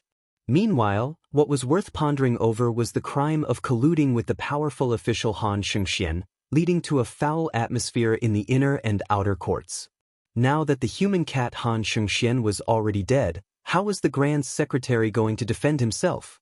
However, the one that carried the most destructive force was also the one that left everyone feeling the most inconceivable. It wasn't privately raising the 2 vast border armies, but rather the last of the 10 great crimes. After ruling for more than 10 years, he opened up a large amount of salt and iron, pouring all of his energy into the northwest. When this news quickly settled down, it seemed like it quickly disappeared without a trace, but more and more people began to chew on the hidden meaning within. Even though the Grand Secretary still participated in the court assembly every day, when he needed to stay overnight, he would definitely be on duty in the Minister province, handling all types of government affairs still in an orderly manner. However, it wasn't strange for the Grand Secretary's residence to be completely deserted. After all, the Grand Secretary had never liked to privately meet with guests. However, the great residences on the same street as the Grand Secretary also began to be deserted, making the onlookers' imaginations run wild. More importantly, this time, Zhang Julu didn't strike like he did against Zhao Shixuangui. Bai Yan didn't react at all to the ungrateful and mad dog biting of 3rd Jean, the right chancellor of the Imperial College. At the same time, there was one matter that had to be mentioned. That was Yin Maochun, who had the title of Hidden Minister and was in charge of the evaluation of local officials this year, had quietly returned to the capital ahead of time. The emperor and the crown prince paid a visit to Qi Yanglong's mansion. Huan Wen claimed that he was sick and didn't participate in the court assembly. Immediately after, the sound of winter thunder rang out in Great Peace City. General Yang Xinxing, who had been caught by the West Chu rebel army and was covered in dirt, secretly went to Great Peace City to prove that the Grand Secretary Zhang Julu had framed the Han family in the past and wasn't wrong. On the day of the beginning of winter, the emperor personally led a group of Great Peace City officials to welcome the winter in the northern suburbs. Among the nobles, other than Huan Wen, who still didn't appear, all the officials in the capital led by Zhang Julu were present. Thus, there was no morning court assembly for the beginning of winter. However, after the beginning of winter, there would be a grand court assembly. The Son of Heaven would bestow jackets to the officials, implying that he sympathized with the officials to protect them from the winter cold. On this day, Tantanon, who had gotten up early before the sun rose, sat alone in the study and stared blankly at the sky outside the window for a long time. The sky gradually brightened. The old man went to the bookshelf and took out a handwritten book that his teacher had given him. He ground the ink himself and shakily wrote a line of words on the title page of the handwritten book. He planned to have the steward of the residence send it to the Grand Secretary's residence. Winter is getting colder. Old friend, please wear more clothes. After writing, the old man started to stare blankly again. Then, an old steward of the residence stumbled into the study with a pale face. He said sorrowfully as if the sky had fallen, Master, the Grand Secretary said in the court assembly that the 2 generations of the Su family have guarded the northwest for more than 20 years and have worked hard. Su Fengnian has inherited his father's work and is loyal. He should be made a pillar of the country. What should we do? Why did the Grand Secretary do this? Most importantly, His Majesty didn't get angry. Although he didn't agree to the pillar of the country, after the imperial edict was rejected, he once again bestowed the new Prince Liang a pillar of the country. Huan Wen waved his hand expressionlessly, indicating for the old steward to leave. The study returned to silence. Huan Wen gently closed the precious handwritten book that had been opened and muttered, "Old man, I can only burn it for you." Chapter 12:55. There's one more chapter in the morning, not included in tomorrow's update. 2 more chapters for tomorrow. In the winter, the water outside the Great Wall dried up and the grass turned yellow. To be able to come across a little bit of tenacious greenery was exceptionally pleasing. The 3 of them stopped their horses by the bank of a water source. If they rode straight north for 3 days, they would be able to see the tiled city. Su Fengnian squatted down, scooped up a handful of water and splashed it on his face. He exhaled deeply. Sui Xiegu, who was not familiar with military affairs, asked casually, "Are these northern barbarians out of their minds? Why don't they station their troops at the border in early autumn? Didn't these nomadic barbarians who lived on horseback invade the central plains in autumn to plunder the harvest? What's the point of plundering in winter?" Su Fengnian could not help but laugh. Tan Tai Ping explained calmly, "What you're saying is the general situation. In the past, the nomadic tribes brought great damage to the central plains. Most of them came south in winter, taking advantage of the frozen river to allow the cavalry to pass unimpeded. At the end of the Dafeng dynasty, the northern barbarians used this opportunity to invade the central plains." Su Fengnian continued, "The relationship between the grassland nomads and the central plains farming dynasties is like that of a wolf and a tiger. The latter always has the initiative. Whenever the latter is in a state of exhaustion due to the alternation between prosperity and decline, they are like a young tiger, a sick tiger, or a tiger that is about to die of old age. That's when the northern barbarians are at their strongest. Therefore, every time there is a civil war in the central plains, the northern barbarians will invade the border and take advantage of the situation. But in the end, from the Great Qin to Liang, it was the Central Plains dynasties that suppressed the northern barbarians. You have to know that the official history of the Great Qin recorded that 5 barbarians were equal to 1 Qin soldier. The official history of the Dafeng dynasty also said that the barbarians were skilled in Qin, but 3 of them were equal to 1 Dafeng soldier. That is to say, even if the northern nomads had obtained many forging techniques from the Great Qin dynasty, 3 of them were only equal to 1 Dafeng soldier. But today, Beimeng relies on the southern dynasty that has absorbed countless people from the spring and autumn period. In the central plains, only the elite troops of Zhao Yi, the Prince of Guangling, and Zhao Bing, the Prince of Yanqi, dare to claim to be equal to the Beimeng. Sui Xiegu could not help but ask, "Is the Liang dynasty not strong enough to unify the central plains? Didn't they say that Li Yang was as powerful as the Great Qin?" Su Fengnian laughed and said, "If the current emperor had not been in a hurry to show the world his great talent and strategy when he first ascended to the throne, and had not fought those wars with Beimeng, and had instead calmly digested the strength of the 8 kingdoms of spring and autumn, then it would not have mattered at all whether our Beimeng had 300,000 soldiers or not. At most, it would have been the icing on the cake." Sui Xiegu glared and said, "Is that Emperor Zhao's brain flooded with water? At that time, there were no strategists to dissuade him?" Su Fengnian said helplessly, "At that time, the odds between Li Yang and Beimeng were 50 to 50. Who would dare to carelessly persuade them?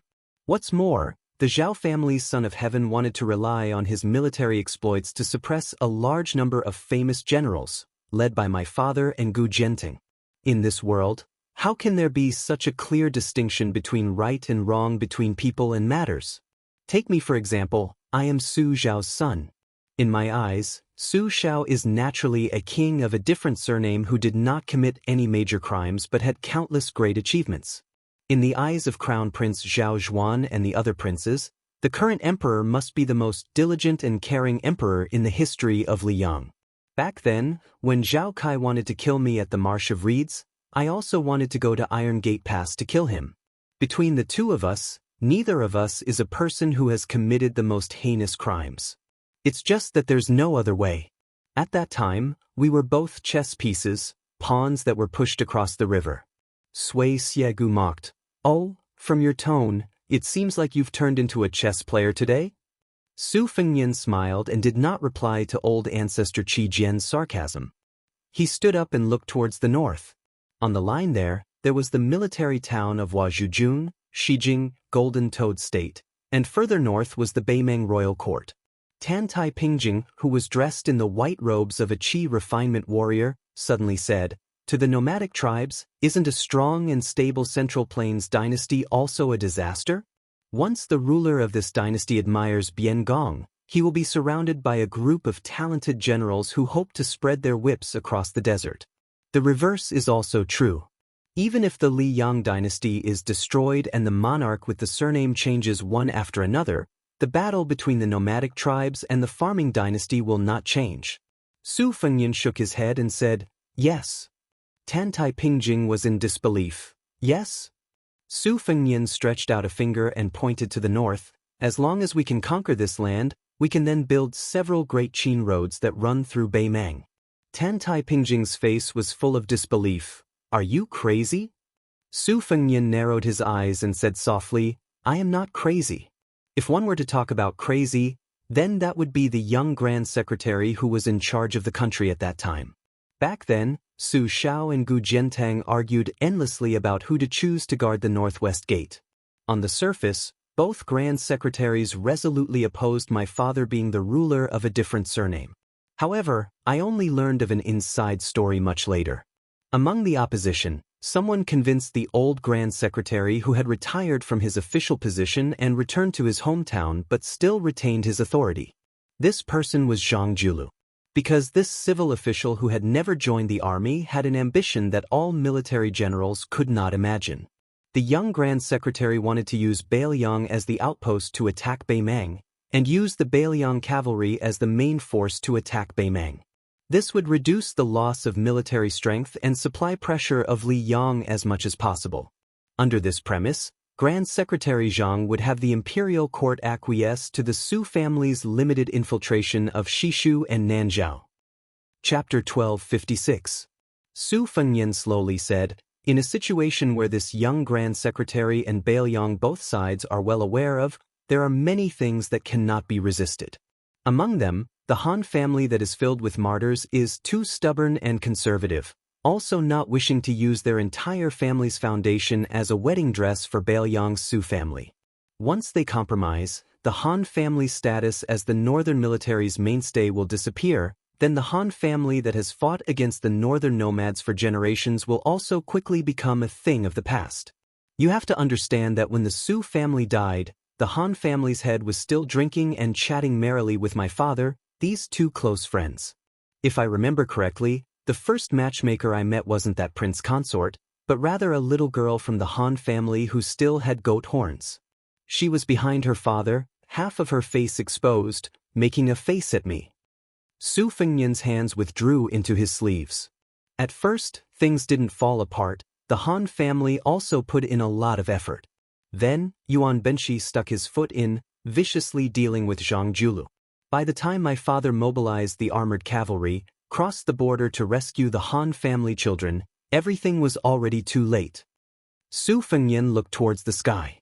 "When I was young, I would often dream of that goat-horned girl, half of her face covered in blood, always crying, telling me that it hurt." Su Fengnian said in self-mockery, "In the past, I was most afraid of having nightmares about her. Later on, when I wanted to dream about her again, there was already no way." Su Fengnian's waist bent slightly, as if he couldn't bear the burden, but also as if he remembered someone. "When I was young, I didn't understand anything, saying a lot of things out of anger. I even said something to Su Zhao's face, roughly saying that I became Su Zhao's son, that it was 8 lifetimes of bad luck, that I was like this, that my mother was also like this. When I grew up, Only then did I realize that Su Xiao actually already couldn't have done any better. Everything he could give me as a father, he already gave me. He always talked about how high-spirited he had been when he was young, how many victories he had won and how much glory he had enjoyed. At that time, I always didn't have the patience to listen to him talk about these old and rotten grains. When I got impatient, I would say, Su Xiao, a real man doesn't boast about his past achievements. Let's not blabber on and on, okay? All the smart people in the world laughed at Su Xiao for being a fool. He helped the late emperor conquer the world, but in the end, he had to guard against his son like he was guarding against a thief for 20 years. In fact, everyone was well aware that Su Xiao would not rebel. If he wanted to rebel, the Central Plains would have long been divided into 2 rivers. But the more this was the case, the more Li Yang would take a yard after taking an inch. That was why the Zhao clan's son of heaven had Zhao Kai take the bottle to the western regions, had Chen Zhibao cut off Beiliang's path of retreat, and forced the Su family's 300,000 cavalry to fight Beimang to the death. The Zhao clan's son of heaven used this method to help his son wear the dragon robe. In Zhao Zhuan's court, among his officials, there would be no martial artist Su Xiao whose achievements shook the emperor. There would be no scholar Zhang Julu who cared about the people of the world. Within his territory, there would be no border officials who couldn't get rid of him. There would be no vassals who coveted the dragon throne. There would only be a severely weakened Beimang left behind for his son to complete the great undertaking that the Great Qin and Great Feng dynasties couldn't accomplish. Su Xiao once said that the current son of heaven's magnanimity was far inferior to the late emperor, but he could be considered a good emperor. As Su Fengnian spoke, he squatted down and grabbed a handful of yellow sand, holding it tightly in his hand. Sui Xiegu sighed softly. Tantai Pingjing suddenly turned around and looked into the distance. There were a dozen or so riders approaching. Their armor was stained with blood, and their weapons and crossbows were broken. Su Fengnian stood up. When the dozen or so riders who originally wanted to use this precious water source to quickly replenish themselves saw the 3 people, they seemed to be conflicted. If there was no water, they and their warhorses wouldn't be able to withstand the pursuit of the enemy's black fox bars from several li away. The rider at the front waved his hand and charged towards the water source. The exhausted 14 riders dismounted from their horses. When they were filling their bags with water and the warhorses were brushing their noses, there were people carefully watching Su Fengnian and the other 2 in case anything unexpected happened. This place was already far away from the Beiliang border of the southern dynasty. The probability of encountering their own people was about the same as encountering the northern barbarians in Beiliang territory. These 14 riders were all elite riders with light armor and light crossbows. They were all tall and sturdy, and their horsemanship was exquisite. They also had the latest generation of cold blades at their waists. It could be seen that they were the best crossbowmen in the Beiliang frontier army. However, this time, they had probably encountered an enemy force of at least 100 riders. All of them were injured. One of the warhorses had reached the water source and swayed a few times before dying on the spot. The rider held back his tears and didn't look at his beloved warhorse. Without a word, the 2 riders beside him exchanged for a less damaged crossbow for him. This crossbowman who had lost his mount and was destined not to return to the border alive was even less likely to return on the same horse as his comrades. That would only cause the death of another comrade. This rider carried the light crossbow on his back and touched the cold blade at his waist. He grinned at the other crossbowmen and then turned to face the black fox bars that were pursuing them and intercepting military intelligence. At this moment, the leader of the crossbowmen, who had already mounted his horse, saw the young man with an extraordinary bearing. He smiled and said, "I'll give you 3 horses in exchange for a cold blade. How about it?" The man who looked like the leader of the crossbowmen was taken aback. He asked, "You're also from Liangzhou?" Su Fengnian nodded. "I'm a native of Liangzhou." The leader of the crossbowmen quickly said, "If that's the case, I can lend you my cold blade. However, I hope that young master can come find me at Wolf's Ceiling Pass later. My name is Zhu Geng. This time, my brothers and I owe you our lives. Young master's steeds are all priceless. Even if we sold everything we had, we still wouldn't be able to afford them. Zhu Geng definitely won't be able to repay this favor in this lifetime. Zhu Geng isn't a hypocritical person. I only dare say that in the future, I'll kill 30 more northern barbarian bars for young master. Zhu Geng turned to the rider who had clearly gone to his death. Li Tingji, get back here. Get on my horse and return to Wolf's Ceiling Pass with me. Su Fengnian gave the 3 horses to Zhu Geng. When he handed over the reins, he said something that Zhu Geng didn't understand. However, he didn't have the time to think about it. 1 crossbowman for 50 riders. I owe you 36 lives. The 14 riders cupped their fists in thanks. Zhu Geng didn't forget to remind him, young master, be careful. There are 60 Black Fox barbarians and 300 Beimeng light cavalry about 2 li behind us. Su Fengnian nodded. After the 14 crossbowmen were far away, he looked at the 2 battered warhorses. He turned to Tantai Pingjing and Sui Xiegu and said, I'll have to trouble the 2 seniors to send these 2 horses to Wolf Ceiling Pass. Then, wait for me at the Governor General's residence. Sui Xiegu was about to speak when he saw Tantai Pingjing's cold glare. He could only swallow his words. Su Fengnian's right hand held the borrowed Bailiang blade and slowly walked forward. His left hand, which had been holding a handful of sand, loosened its fingers. Yellow sand scattered into the air. He slowly walked towards the 300 riders. Next spring, the loquat tree in a small courtyard would sprout new buds and bloom new flowers. The next spring would be the same. However, he didn't know if he would be able to see it with his own eyes. Chapter 1257. During the wars of the spring and autumn period, scouts were the sharpest antennae of an army. They were rarely deployed on such a large scale. However, on the border of Liangmang, it was the exact opposite. Scouts rarely went out alone to capture military intelligence. The reason was very simple. Both sides were at the peak of the use of scouts. Whether it was the degree of importance or the speed of attrition, it far exceeded that of the Central Plains. It had reached a level that the generals of the Central Plains found exaggerated. Once the 2 sides met, it often meant that one side was destined to be completely wiped out.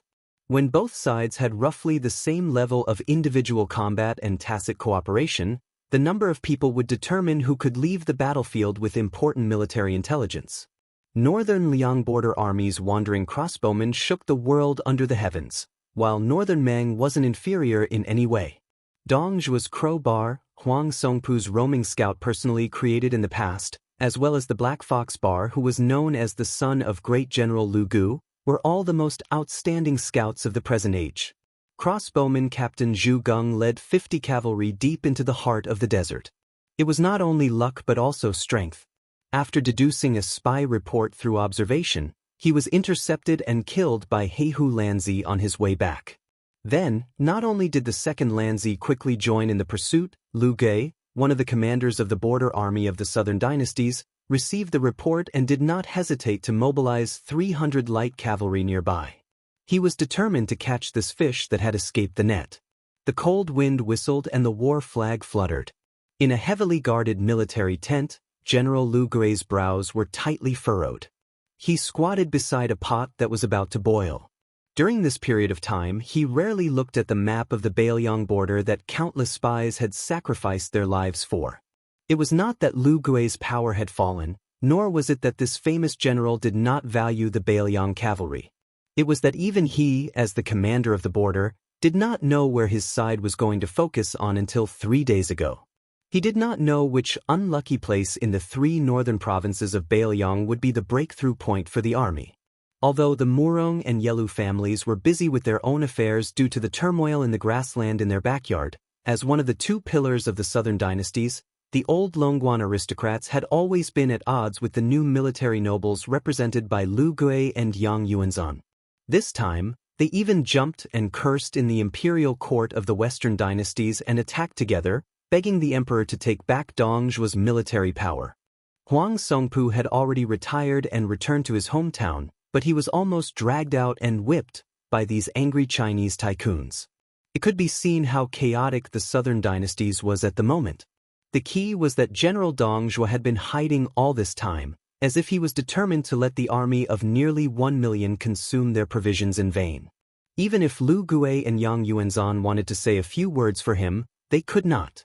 Instead, they would only add fuel to the fire. Lu Gui was temporarily in charge of the border defense military affairs of all the military towns in Gusai province. During wartime, even the prefect of discipline who had the same rank as him had to listen to him. This was a special case that had never happened in the history of Beimeng. This was also a great privilege that the emperor had given to General Dong Zhuo. It should be noted that Beimeng was different from Liang and the Central Plains.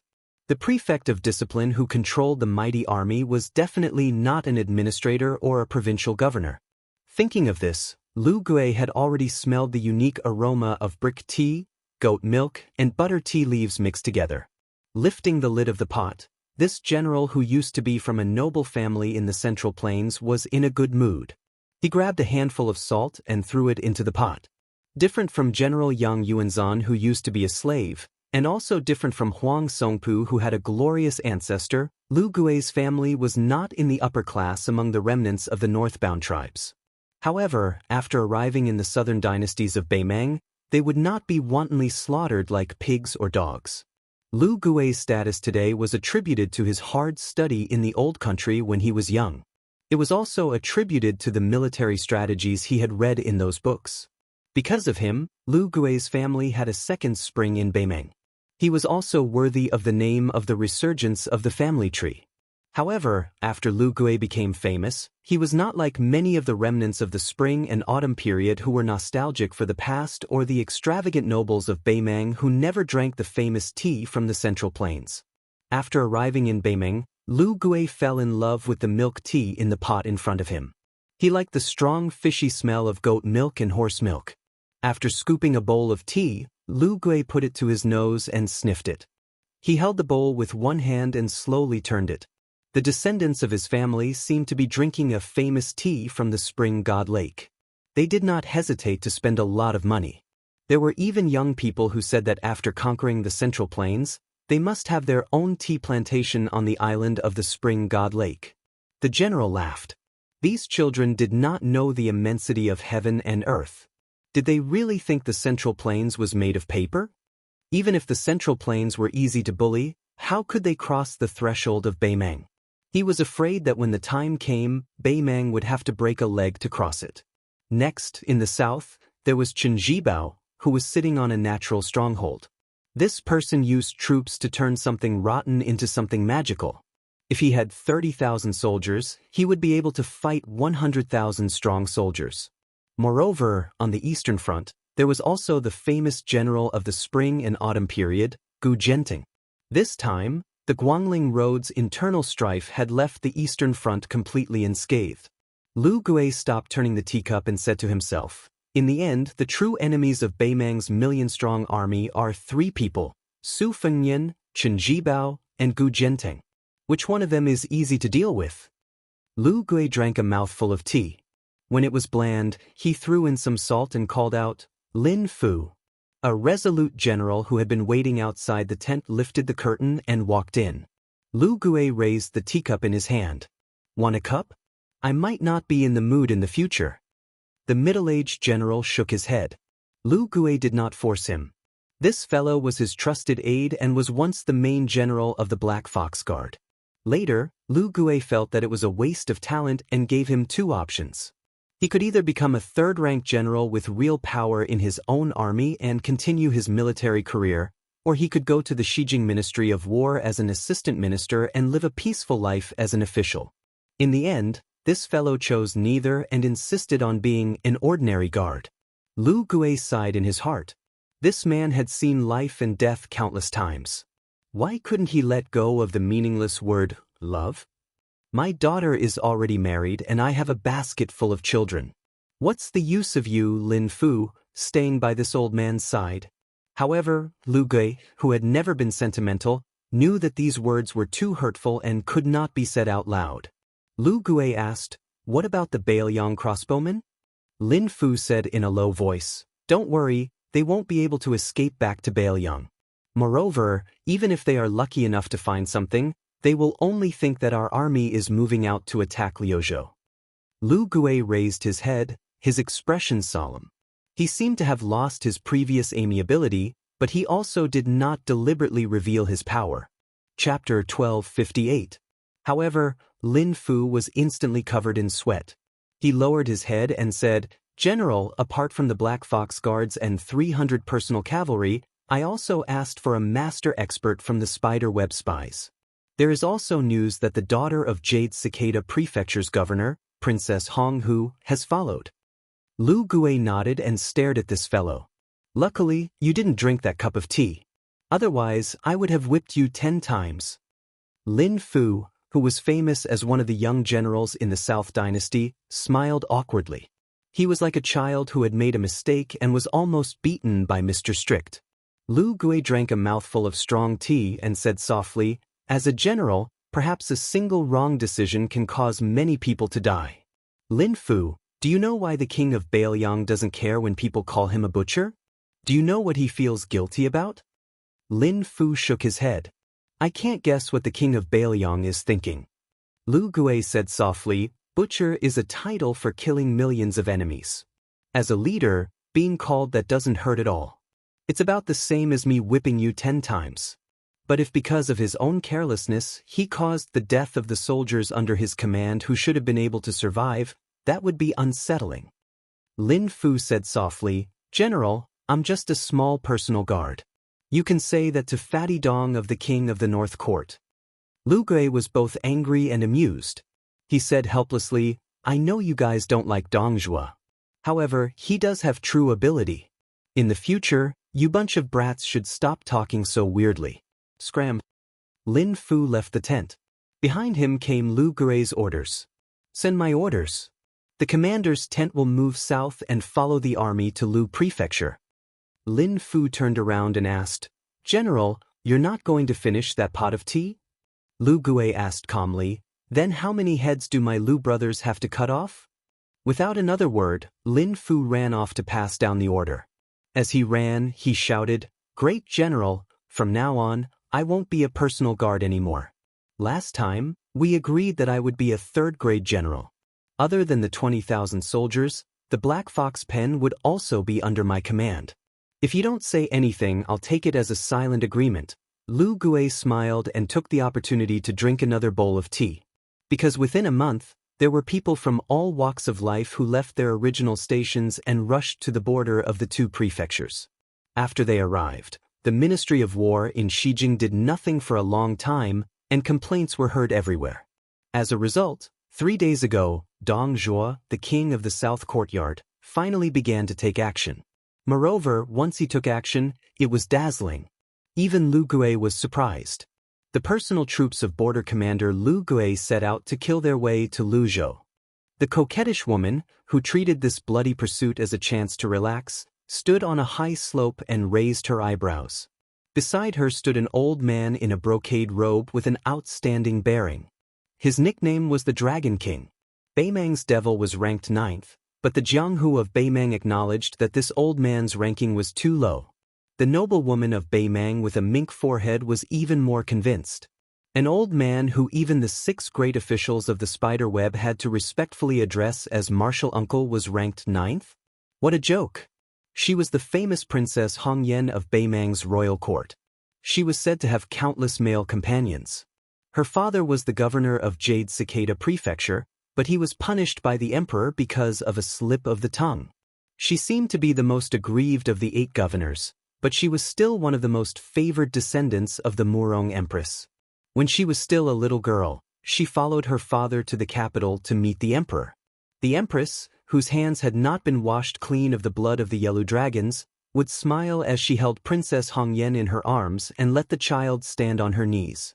That scene was unforgettable to many of the elders of the Yelu and Murong royal families. It was only at that time that people remembered that the woman was a woman. This infamous proud daughter of heaven had once personally gone to Liao City to pass a message to the city magistrate, Tao Qianji. It's not appropriate to go out during the Qingming festival. However, Tao Qianji did not listen and died in the heavy rain of the Qingming festival.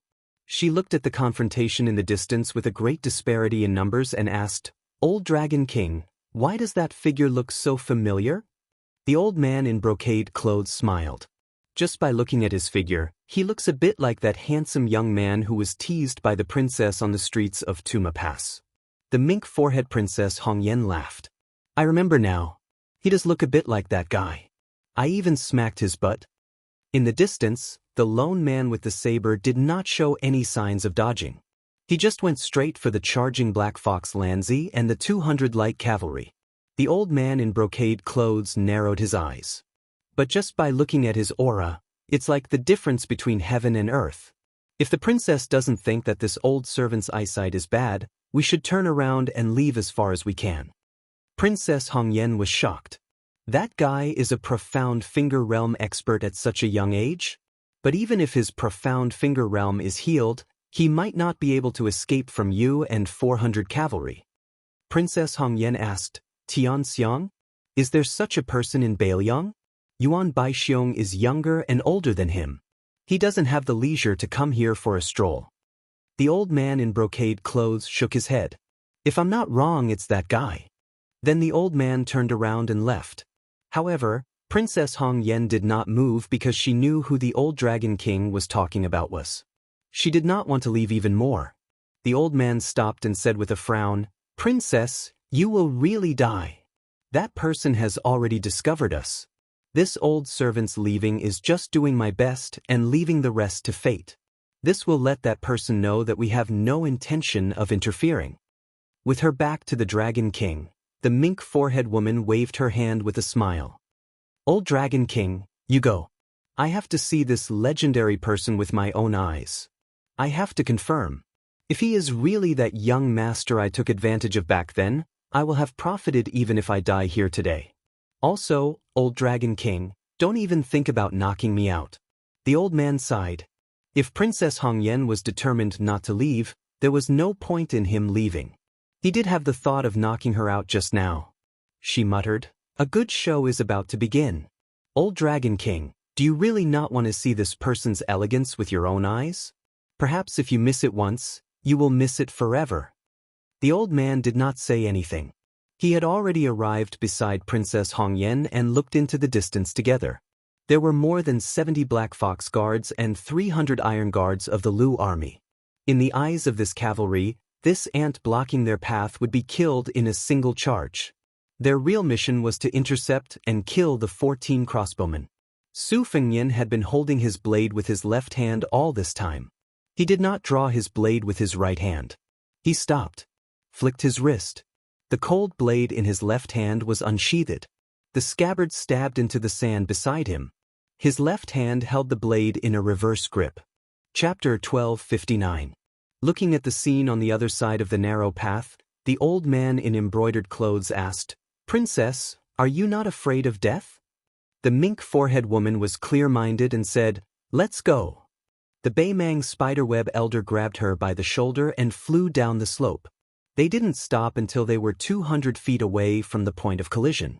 Along the way, Princess Hongyan still had the mood to turn her head and admire the charging posture of those northern Mang cavalrymen. Their vigorous bodies rose and fell along with the horse's back, just like a person's breathing. It was filled with a kind of dynamic beauty that was pleasing to the eye. The curved blades in the hands of the Baimang soldiers had a larger arc than the cold blades. This kind of arc gave the Baimang war blades a greater cleaving force. Combined with their height and their innate strength that exceeded that of the men of the Central Plains, a single cleave of their blades was like a hot knife through butter. Princess Hongyan heard the rough shouts of the Baimang men. She firmly believed that this kind of sound would resound throughout the Central Plains. It wasn't something that a master of the martial arts role could block, nor was it something that the 300,000 soldiers of Baimang could block. She stroked the mink forehead and looked into the distance with narrowed eyes. She saw that the person blocking the path of the millions of soldiers of the Baimang dynasty held the cold blade in a reverse grip and held it horizontally in front of his chest. A crack seemed to have appeared at the height of the horse's chest among the 3 Black Fox riders in the front row, which then expanded in an instant. The warhorses and riders continued to charge forward, but they were cut in two. The lower half of the warhorse and the rider's legs fell to the yellow sand, while the upper half of the warhorse and the rider whose legs had been cut in an instant fell to the ground further ahead. It wasn't just the front row. The dozen or so rows behind them were also in a similar situation. On the path 100 steps in front of the machete man, a large patch of blood instantly bloomed. Half of a warhorse's body, with its stomach exposed, slid forward while sticking to the sand. Behind the corpse of the warhorse was a ghastly bloody path. After the 30 or so riders whose legs had been cut off fell to the ground, they let out heart-wrenching cries. The invisible line was not at the end of its flight. In fact, it was still advancing rapidly. However, the Baimang cavalry behind it, especially the Black Fox Lanzi, sensed that something was wrong and leaped up high, abandoning their horses and drawing their swords. There were even knights who suddenly pulled the reins and jumped over the line that was cutting across. The knights at the back began to quickly deviate from a straight line and tried their best to make a large arc to evade the attack. Princess Hongyan asked excitedly, "Gangqi?" The old Dragon King nodded. She asked again, "How long and wide is the limit?" The embroidered-robed elder shifted his gaze to the rear of the cavalry and replied, "This blade is about 300 meters long and 6 meters wide. But that's all it took." She clicked her tongue and said, "Wouldn't it be very impressive on the battlefield?" The old man said calmly, "On a large battlefield, there are hidden death warriors like Spiderweb who only target the experts of Jianghu. Moreover, there are also archers, foot crossbows, and even catapults. If ordinary experts dared to play like this, they would be the first living target to die. Of course, this person in front of us is an exception. If he really wants to fight to the death like the Sword Emperor of Shishu, I'm afraid he would need a few top experts to pin him down. Taking a step back, when such an expert's chi is exhausted to the point of exhaustion, he can still leave whenever he wants. No one can stop him. After all, it's just a matter of taking a breath. With such a breath, unless one is also an expert in martial arts, one would not be able to seize this fleeting opportunity. However, everything in this world has its vanquisher. If this person dares to charge into the enemy's formation, our god of war would naturally not mind taking his head personally. Most of the people who are a match for 10,000 men in the army are short-lived. After proving that they have the strength, they die." Princess Hongyan nodded in agreement and said, "This is also the reason why the experts of Jianghu are unwilling to participate in the killing on the battlefield. It's too depressing to die just like that. If they reincarnate in their next life, it's hard to guarantee that they will be reincarnated into a good body." That person seemed to raise his arm and lightly swiped the blade a few times. 6 or 7 Black Fox Lanzi on the road who jumped off their horses exploded into pieces in the air. Following his backhanded blade movements, the range of his movements was extremely small. A warhorse that had jumped high in the air had yet to step on the ground when an invisible line ran from the left side of the horse's abdomen to the right shoulder of the rider on the horse's back. It was cut into 2 halves. Another large splash of blood spilled onto the ground. A rider who was drawing his bow and shooting an arrow had his head split apart along with his horse's head. Between the swordsmen and the 300 riders, there was already a large pool of blood. Then, this pool of blood continued to move forward rapidly as the swordsman continued to raise his hand. These armored riders were easily cut apart like tofu by the blade. Princess Hongyan said with a face full of regret, "They're just ants." The old Dragon King, who had no sympathy for this tragedy, said calmly, "It's true that they're ants. However, the reason why it's so miserable is because there are too few of them. As long as the ants gather into an uncountable number of ants, then not only the West Shu Sword Emperor will be bitten to death." The old man continued, "There are masters in Bailiang who can single-handedly decide the battle of 10,000 men. However, there are only a few of them. This one, Yuan Zuozong, and Su Yanbing. Yuan Zuozong was the commander of the cavalry. When the situation reached a critical point where he had to save the situation, it meant that the entire northern Liang border army was almost finished. That spear immortal Wang Xiu's junior apprentice brother is most likely to appear in the early stages of the battle. No one would be willing to leave such a sharp spear in the armory without drinking blood." Princess Hongyan nodded. "That's right. If it's his turn, the king of Bailiang has to go to the battlefield to kill the enemy. Not to mention the Bailiang frontier army, I'm afraid that the 4 states of Bailiang will be ours." She suddenly laughed happily. Old Dragon King, he's temporarily holding the title of #1 in the world. However, no matter how powerful he is, he can only watch the 300,000 soldiers of the Su family die one by one. Does he feel helpless? The old man thought for a while and laughed. If I were him, I would have run away long ago. The world is vast. Where can I go? Where can I be free? Chapter 1260. She asked curiously, since killing at the border is the same, why doesn't this person just sneak into our palace and start a massacre? Isn't it quite good at disturbing the morale of the army?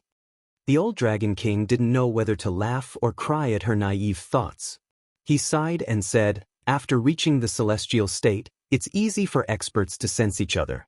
Even if he can kill 1 or 2 cities, even if the entire Aquarius state bleeds for thousands of miles, then what? Would he be besieged and killed by masters like Tuoba, Hong Jingyan and Jian Qianjin? Princess Hongyan curled her lips and said, why are you still so restrained after becoming an invincible expert? How boring. In the past, I've only heard that the half-saints of the celestial state of Confucianism, Buddhism and Taoism didn't dare to kill easily because they were afraid of being tainted by karma. It turns out that these pure martial artists aren't much better. The old man's face was bitter and he said some words of conscience. I have no choice but to wait for death here with you, princess. Isn't that even more boring? The old man looked at the sky for no reason and sighed. Between the heavens and the earth, with the heavens and the earth, who isn't a puppet with their hands and feet tied? There are people who are lucky enough to jump out of this cage, but there's definitely no one who can break it. Princess Hongyan was surprised. It's over? The thunder is loud, but the rain is too light. I haven't had enough fun watching it. While they were talking, the knight of Beimeng didn't disappoint this noble surnamed Yelu. When the less than 300 riders all stopped their horses, that person also stopped his blade. A famous archer in the Lu battalion seized this perfect opportunity to draw his bow into a full moon. The bowstring released a loud bang and shot an arrow at the young swordsman.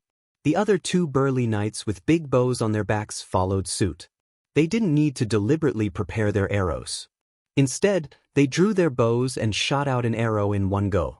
3 sharp arrows pierced through the air, the arrowheads all aimed accurately at the swordsman's face.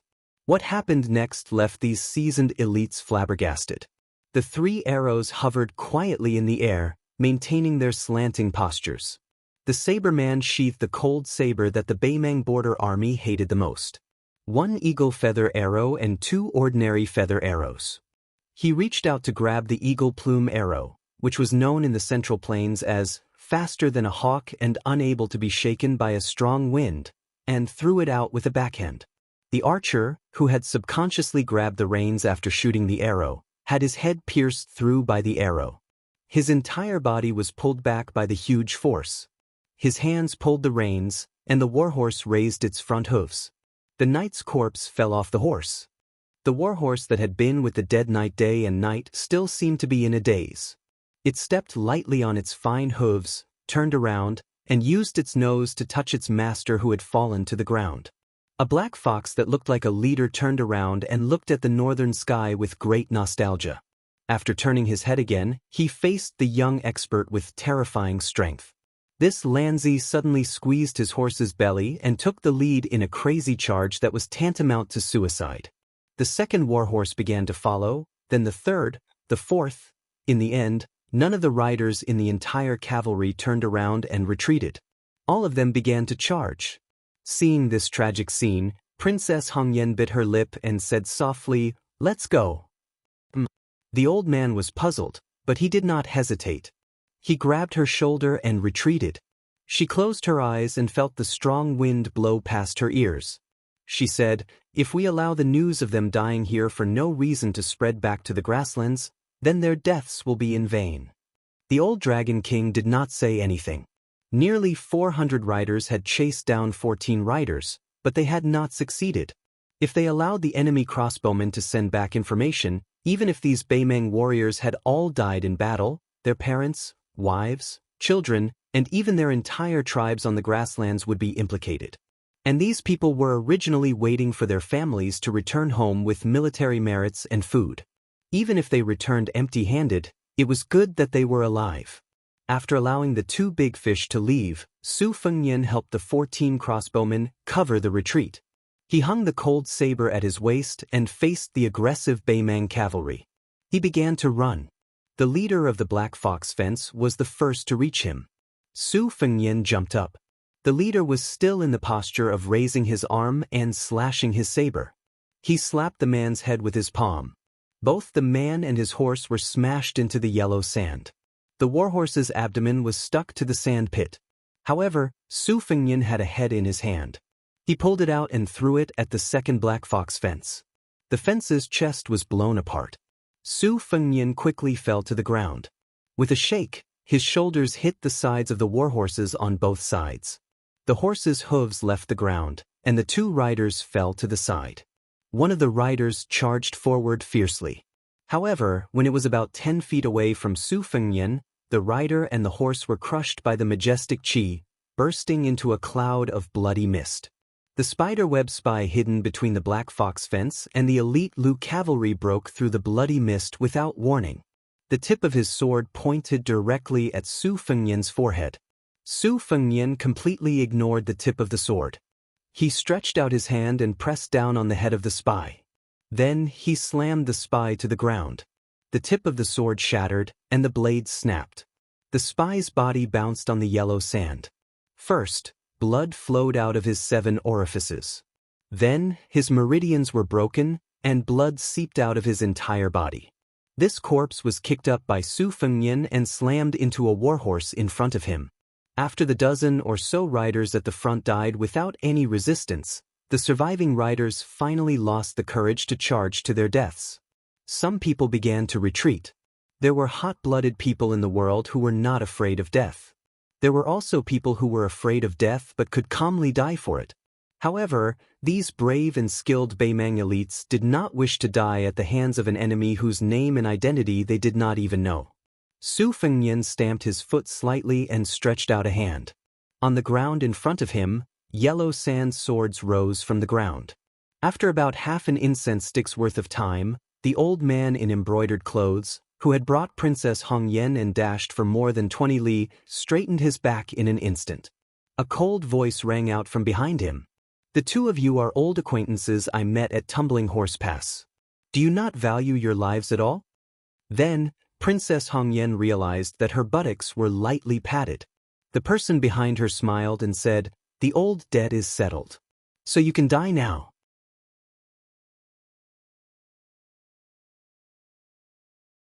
Moreover, this chain was not only in one place, but in 6 important acupoints of his body, as if it had forcibly set up 6 barriers in his body. Even if you are a fine horse that can travel 1,000 li in a day, under the heavy snow, you will not be able to move forward. Hulu Taiguan was trembling all over. Blood spurted out from the gaps between his teeth. Even if he was injured, he still wanted to break through those iron chains. He tried his best to connect all the meridians in his body. The old Dragon King was very decisive and ruthless. However, since Su Fengnian had made a move, he would not hesitate. He raised his left hand like a knife and placed it on Hulu Taiguan's shoulder and ear. Then he slapped his left hand and grabbed the old man's wrist. Hulu Taiguan's head was violently shaken. What was even more shocking was that the old man's entire arm was pulled out from his body by Su Fengnian. At the same time, the right side of Hulu Taiguan's head was densely covered in bright red threads. They were like countless red snakes wantonly swimming in his skin. Hulu Taiguan's strong points were his extraordinary strength, dragon tendons, and iron bones. He was incomparably proficient in close combat. However, he definitely did not know that if he let Su Fengnian get close to him and tremble, it would be tantamount to letting the Liang dynasty's Han Wudi, who was known as the Land Immortal, get close to him. And the only person in the world who was proficient in killing celestial state experts, Han Xianxia, should be able to kill a finger celestial state expert. Hulu Taiguan, whose arm had been torn off, had his feet deeply sunk into the sand. His eyes were wide open as he stared into the distance, not moving at all. Su Fengnian gently let go of the arm and turned around to look at the insufferably arrogant woman with the marten forehead. This sorrowful Princess Hongyan was sitting on the ground in a daze. She did not know why the old Dragon King, who was rarely matched in her mind, was motionless. She only knew that the old man was definitely seriously injured.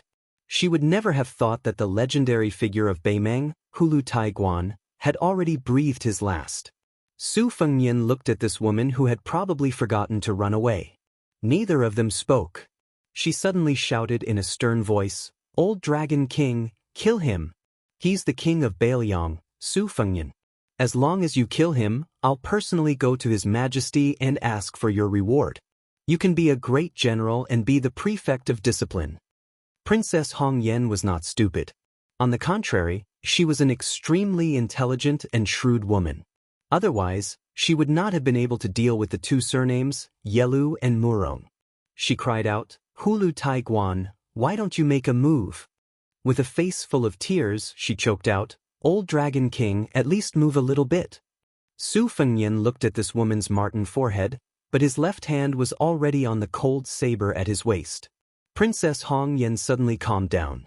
She stood up and patted off the yellow sand and dust on her dress. She tidied up her messy black hair and the slanted sable scarf on her forehead. She slowly asked, "Can I choose a way to die that isn't ugly?" Chapter 1262. Su Fengnian did not answer this question. Instead, he smiled and said, "Do you have anything that can be exchanged for your life? For example, the movements of Dong Zhuo and Lu Gui's armies? Or do you have any news about the orphans of Yelu de Tong? Or else, you can talk about the two large camps of heavy cavalry in Beimeng." The corners of her mouth twitched. She did not hide her sarcasm at all. Su Fengnian's thumb gently pushed the knife out of its sheath. At this moment, a rider galloped over. On the back of the horse was a young rider whose face was covered in blood. He even had an extra horse with him.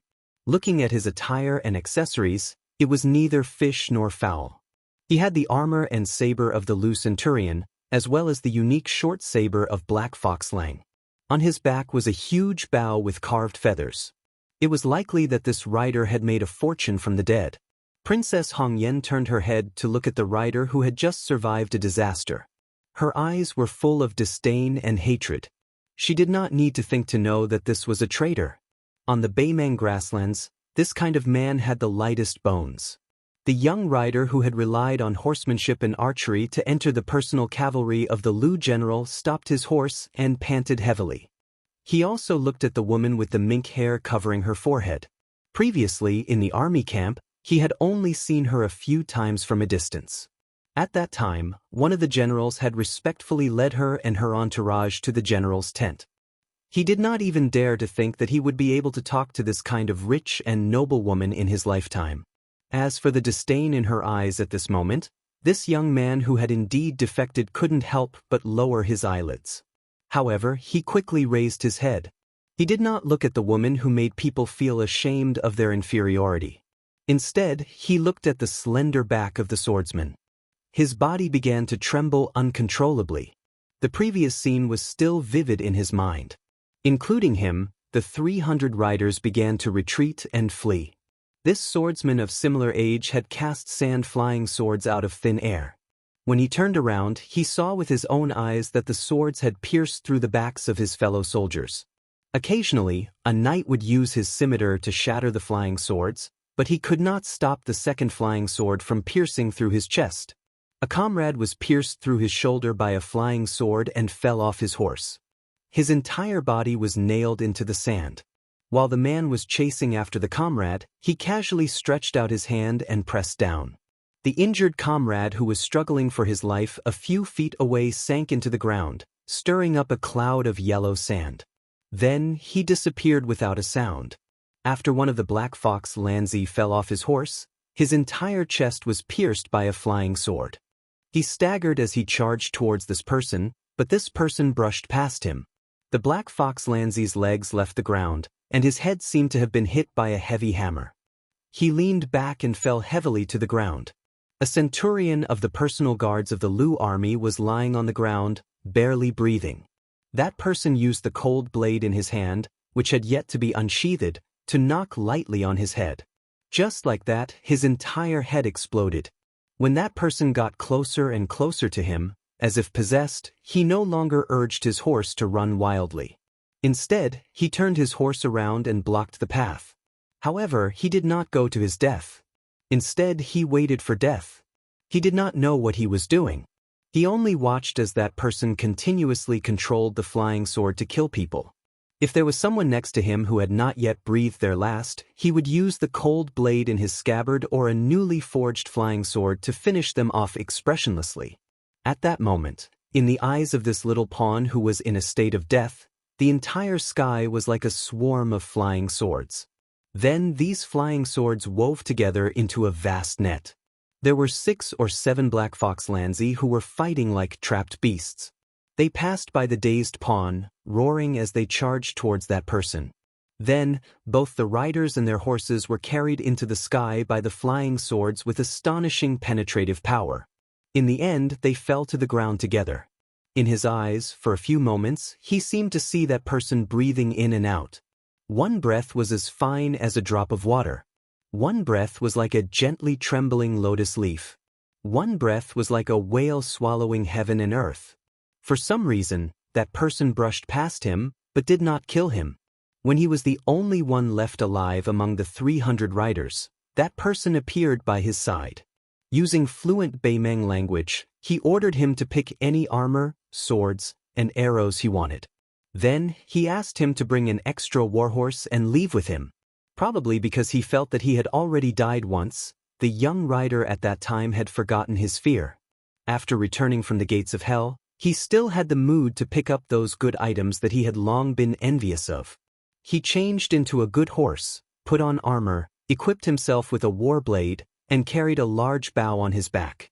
Not a single item was left behind. The young man even changed into a new pair of sturdy leather boots for himself. The wind swept up the yellow sand. The only ones left alive were these 3 people and 2 horses. Princess Hong Yen looked at Su Fengnian. She pointed at the young rider and said through gritted teeth, "You killed him." Su Fengnian used a gaze that looked like he was sizing up a madman. He looked mischievously at this most noble woman of the imperial family in the desert. "He's worth much more than you." Su Fengnian continued, "He won't die. But I'll give you one last chance. As long as you can take out something valuable enough to buy your life, I'll promise not to kill you." Princess Hong Yen screamed crazily, "Kill him! This kind of person doesn't deserve to be a Beimeng man." Su Fengnian raised his arm and made a cold gesture of chopping at the young rider. The rider steadied his breathing and began to charge forward with his blade without hesitation. Princess Hong Yen was completely dumbfounded. She could allow herself to die at the hands of the king of Bailiang.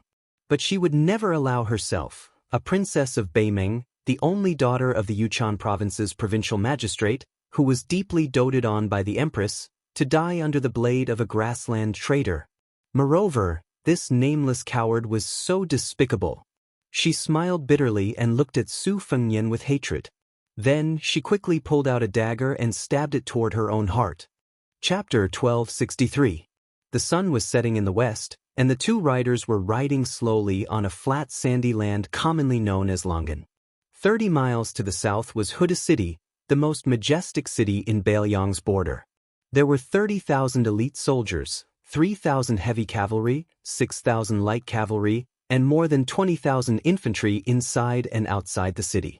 Even if the people in the city were not listed as soldiers, as long as they were in the prime of their lives, they could put on armor and fight on horseback in a hurry. Behind Huda City was the newly established Huaiyang Pass of the Protectorate of Northern Liang. To the left and right of Huaiyang Pass were the 2 great pass cities of Liuya and Taifeling, both of which had more than 10,000 soldiers. Unlike Huda City, which had an absolute advantage in terms of infantry, Liuya and Taifeling were almost entirely composed of cavalrymen in light armor. Clearly, they were different from Huda City, which was mainly used to stop the northern Mang's army from advancing south. These 2 border cities, which were slightly inferior in scale, were more responsible for taking the initiative to attack.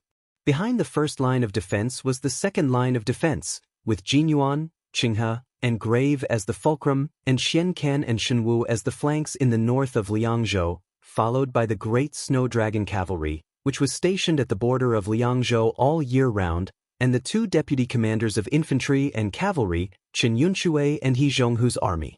Coupled with the crisscrossing watchtowers of Wubao Castle, there was no doubt that the northern border of Liangzhou was the most difficult battlefield in Beiliang. Generally speaking, Beimang was the least likely to attack the heavily guarded northern line of Liangzhou. If the northern barbarians really wanted to open their mouths and take over this place, it would not be as simple as breaking teeth and swallowing blood. Compared to northern Liangzhou's northern line, Youzhou's side was mostly infantrymen. That was why infantry great commander Yan Wenwan's tent was also located there. Regardless of whether it was the terrain of Youzhou's northern line or the distribution of troops, it all decided that Youzhou would be a typical offensive and defensive battle between the nomads of the north and the farmers of the Central Plains, one side attacking, one side defending. It wasn't like northern Liang's northern line where they relied on Su family's armored cavalry to fight northern Mang's cavalry on horseback. Originally, the dragon elephant cavalry was stationed in the middle of Liangzhou and Liangzhou, so they could support both sides at any time and even roam around looking for opportunities. However, with the establishment of the 4th province, Liuzhou, and the 30,000-long Xiang army stationed there, a crack appeared in the close relationship between Liangzhou and Liangzhou. The number one city in the northwest of the Liang dynasty wasn't the provincial capital of the northern Liang, Liangling, and Nether provinces, but rather this tiger-head city that appeared out of nowhere and looked down on northern Mang. On the border of Liangzhou, there were some passes like Tuma Pass for merchants to enter and leave Liangmang, but to the north of Liangzhou, there was none. This place was destined to be filled with smoke signals and 100 battles, but never the sound of the camel bells of the caravans. Although there were only 2 riders, one of them was dragging a wretched woman whose hands were tied up. She was covered in dust, her lips were dry and cracked, and the pair of delicate embroidered shoes on her feet, which looked like those of a graceful girl from Jiang'an, were also in tatters, revealing her bloody toes. Her body was on the verge of collapse, but she was still holding on. When she was able to raise her head and look into the distance towards Tigerhead City that was rumored to be most fond of displaying the heads of northern Mang captives, because of this untimely pause, she was dragged to the ground by the warhorse. That horseman didn't turn around. She struggled with all her might to get up, or else she would be dragged towards Tigerhead City like this. However, she was already too exhausted to stand up, only able to turn around. A wave of scorching pain came from her back as she slid across the gravel. This type of pain didn't come from how great the pain was in an instant, but rather from the endless, bit-by-bit accumulation. That Beimang rider who was following orders couldn't help but turn his head to shoot a glance. This woman who was sitting high up in the clouds fell off the altar just like that, and in the end was dragged forward by him and his mount like a dog. He turned his head to look at the rider in front of him. He didn't know why this person didn't kill him, and he also didn't know why he didn't kill her. In the distance, there was a commotion. A group of several hundred riders with a majestic aura shook the earth as they approached. His heart contracted violently. This was the first time in his life that he had seen such a large number of Beiliang cavalry. He also quickly discovered that the Beiliang cavalry was different from the Lu cavalry he used to be in. The Lu cavalry was undoubtedly brave and ruthless when they broke through enemy lines and killed the enemy. After he joined the army, he was also like this. Otherwise, he wouldn't have been able to become one of General Lu Gui's personal guards. However, the feeling these northern Liang cavalry gave him was even more frightening. Previously, when he fought with the crossbowmen, it wasn't that obvious. He only felt that those well-known northern Liang crossbowmen's strength was indeed astonishing. However, when their numbers exceeded 300, it gave him an extremely strange feeling, as if these 300 to 400 cavalry were a single entity. When they urged their horses and brandished their whips, it was filled with a type of forbearance and restraint that would make all of the northern Mang's brave warriors feel extremely uncomfortable. The Huda city garrison in front of him even had the same degree of movement every time their bodies rose and fell along with the backs of their horses. He had only heard that the 2 large groups of heavy cavalry that had been raised with countless amounts of gold and silver could truly advance side by side when they were completely spread out in formation to charge in a single line. These 400 riders dismounted almost at the same time. The leading middle-aged rider knelt on one knee. He lowered his head and cupped his fists. General Lu Jinu pays his respects to the prince. Then the 400 riders said in unison, "Respects to the prince." Su Fengnian smiled and said, "Rise, all of you. This time, I've troubled General Lu to come out of the city to welcome me." The young captive behind Su Fengnian, who could still ride a horse and put on armor, was stunned for a moment. He couldn't quite wrap his head around it. However, when he saw General Lu, who was wearing armor and carrying a crossbow and looked exactly like the rider behind him, stand up, he seemed to be a cripple. Chapter 1264. Then he knew who this plain-looking lame general was. He was Bailiang's #1 border general, Hutu City's guard general Lame Lu. He didn't know who Lu Jinu was, but almost every soldier with the surname Lu had heard of this legendary Lame Lu in the desert. This person was different from Beimang's valiant generals, who were cursed at in Beimang the more they performed. Lame Lu was recognized as a great general in the world by the scholars of Beimang's southern dynasty. He governed the army strictly, but outside of the battlefield, he treated the soldiers like his own children. He had 2 sons and 2 daughters. His sons had died at the border, and his youngest son had died at the age of 16. Both of his daughters had married his subordinates, and both of them had become widows. Lame Lu was never merciful to his enemies, but he never killed the innocent. 14 years ago, during a long-distance revenge raid, he went deep into the heart of Gusai province and beheaded tens of thousands of people along the way. His leg had been pierced by a captive woman with a dagger, but Lame Lu still didn't kill her. He only left behind a sentence that no one knew whether it was true or false, but was widely spread on the grasslands. No matter if it's our Bailiang or your Beimang, only when all the men are dead will it be your women's turn. Lu Jinu accompanied Su Fengnian to the majestic Tiger Head city. More than half of his life was spent there. Looking at the tall city walls, the eyes of this military general, who had achieved great feats on the battlefield, were unusually warm. The 400 elite riders behind them slowly turned their horses around and returned. They couldn't help but glance at the 2 strange people. The young man riding the horse was dressed in northern barbarian attire and carried a lot of weapons. He was dragging a woman with a mink forehead who could only walk pitifully. After entering the city, Su Fengnian took a bath and changed his clothes. Lu Jinu and a few Huda city captains stood respectfully at the steps of the outer courtyard. The last time Su Fengnian patrolled the border as the new Prince Liang, he stopped at Huayang Pass and didn't come here. It was said that the captains at that time complained that this prince looked down on their Huda city and treated the soldiers of Huda city as the children of Bailiang's stepmother. The captain who led the 3,000 heavy cavalry openly declared that if he had the ability, he would let the cowardly garrison at Huayang Pass practice martial arts with him.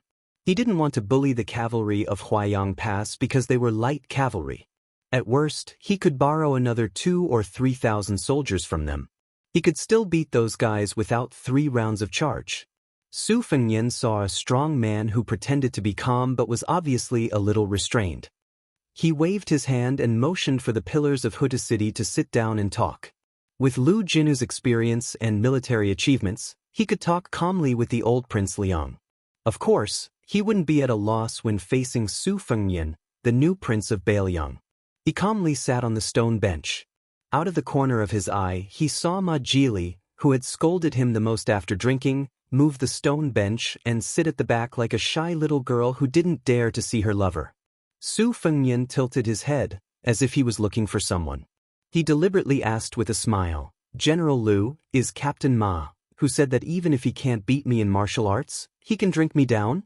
Lu Jinu held back his laughter and didn't speak. The captains, who were as rough as the sandstorm in the frontier fortress, couldn't help but laugh out loud. Their laughter was full of straightforward kindness. No matter how feminine a man was, he would probably be hardened by the scorching sun here year after year.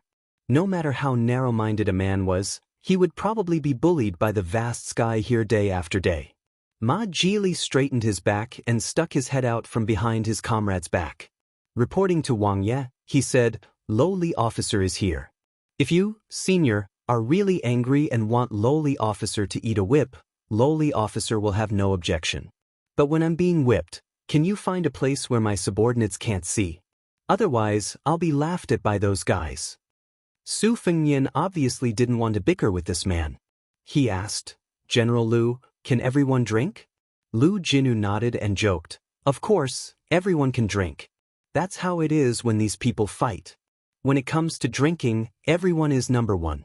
However, Ma Jili and Chu Hanqing both have to be on night patrol. As long as the others don't get too drunk, it's fine. Su Fengnian grunted, then let's stop drinking. We can only make up for what we owe in the future. Lu Jinu turned his head and shouted, Ma Jili, go with Chu Hanqing and bring 2 jars of wine here. Then go on night patrol. Ma Jili was relieved. He ran out of the courtyard with another captain and quickly returned with 2 jars of green ant wine. Feeling guilty, Ma Jili didn't dare to stay any longer. He wanted to run away quickly. Chu Hanqing, the elegant captain of Huda City, hesitated for a moment. He looked at Su Fengnian and asked, Your Highness, I can't drink tonight.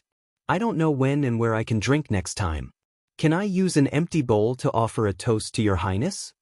Su Fengnian nodded. Chu Hanqing raised the empty bowl high. Su Fengnian stood up and drank the green ant wine in one gulp. Ma Jili asked nervously, Your Highness, how about I also offer you a toast? Su Fengnian smiled and drank another bowl. Su Fengnian sat back down on the stone bench. He looked at the border officers who all had sincere smiles on their faces and asked, General Lu, is there anything else Huda City needs? Feel free to ask. Lu Jinu held the bowl in one hand and rested the other on his lame leg. He shook his head with a smile and said, There's nothing else. Su Fengnian didn't say anything else. He drank silently with these old generals of northern Liang who were already over 40 years old.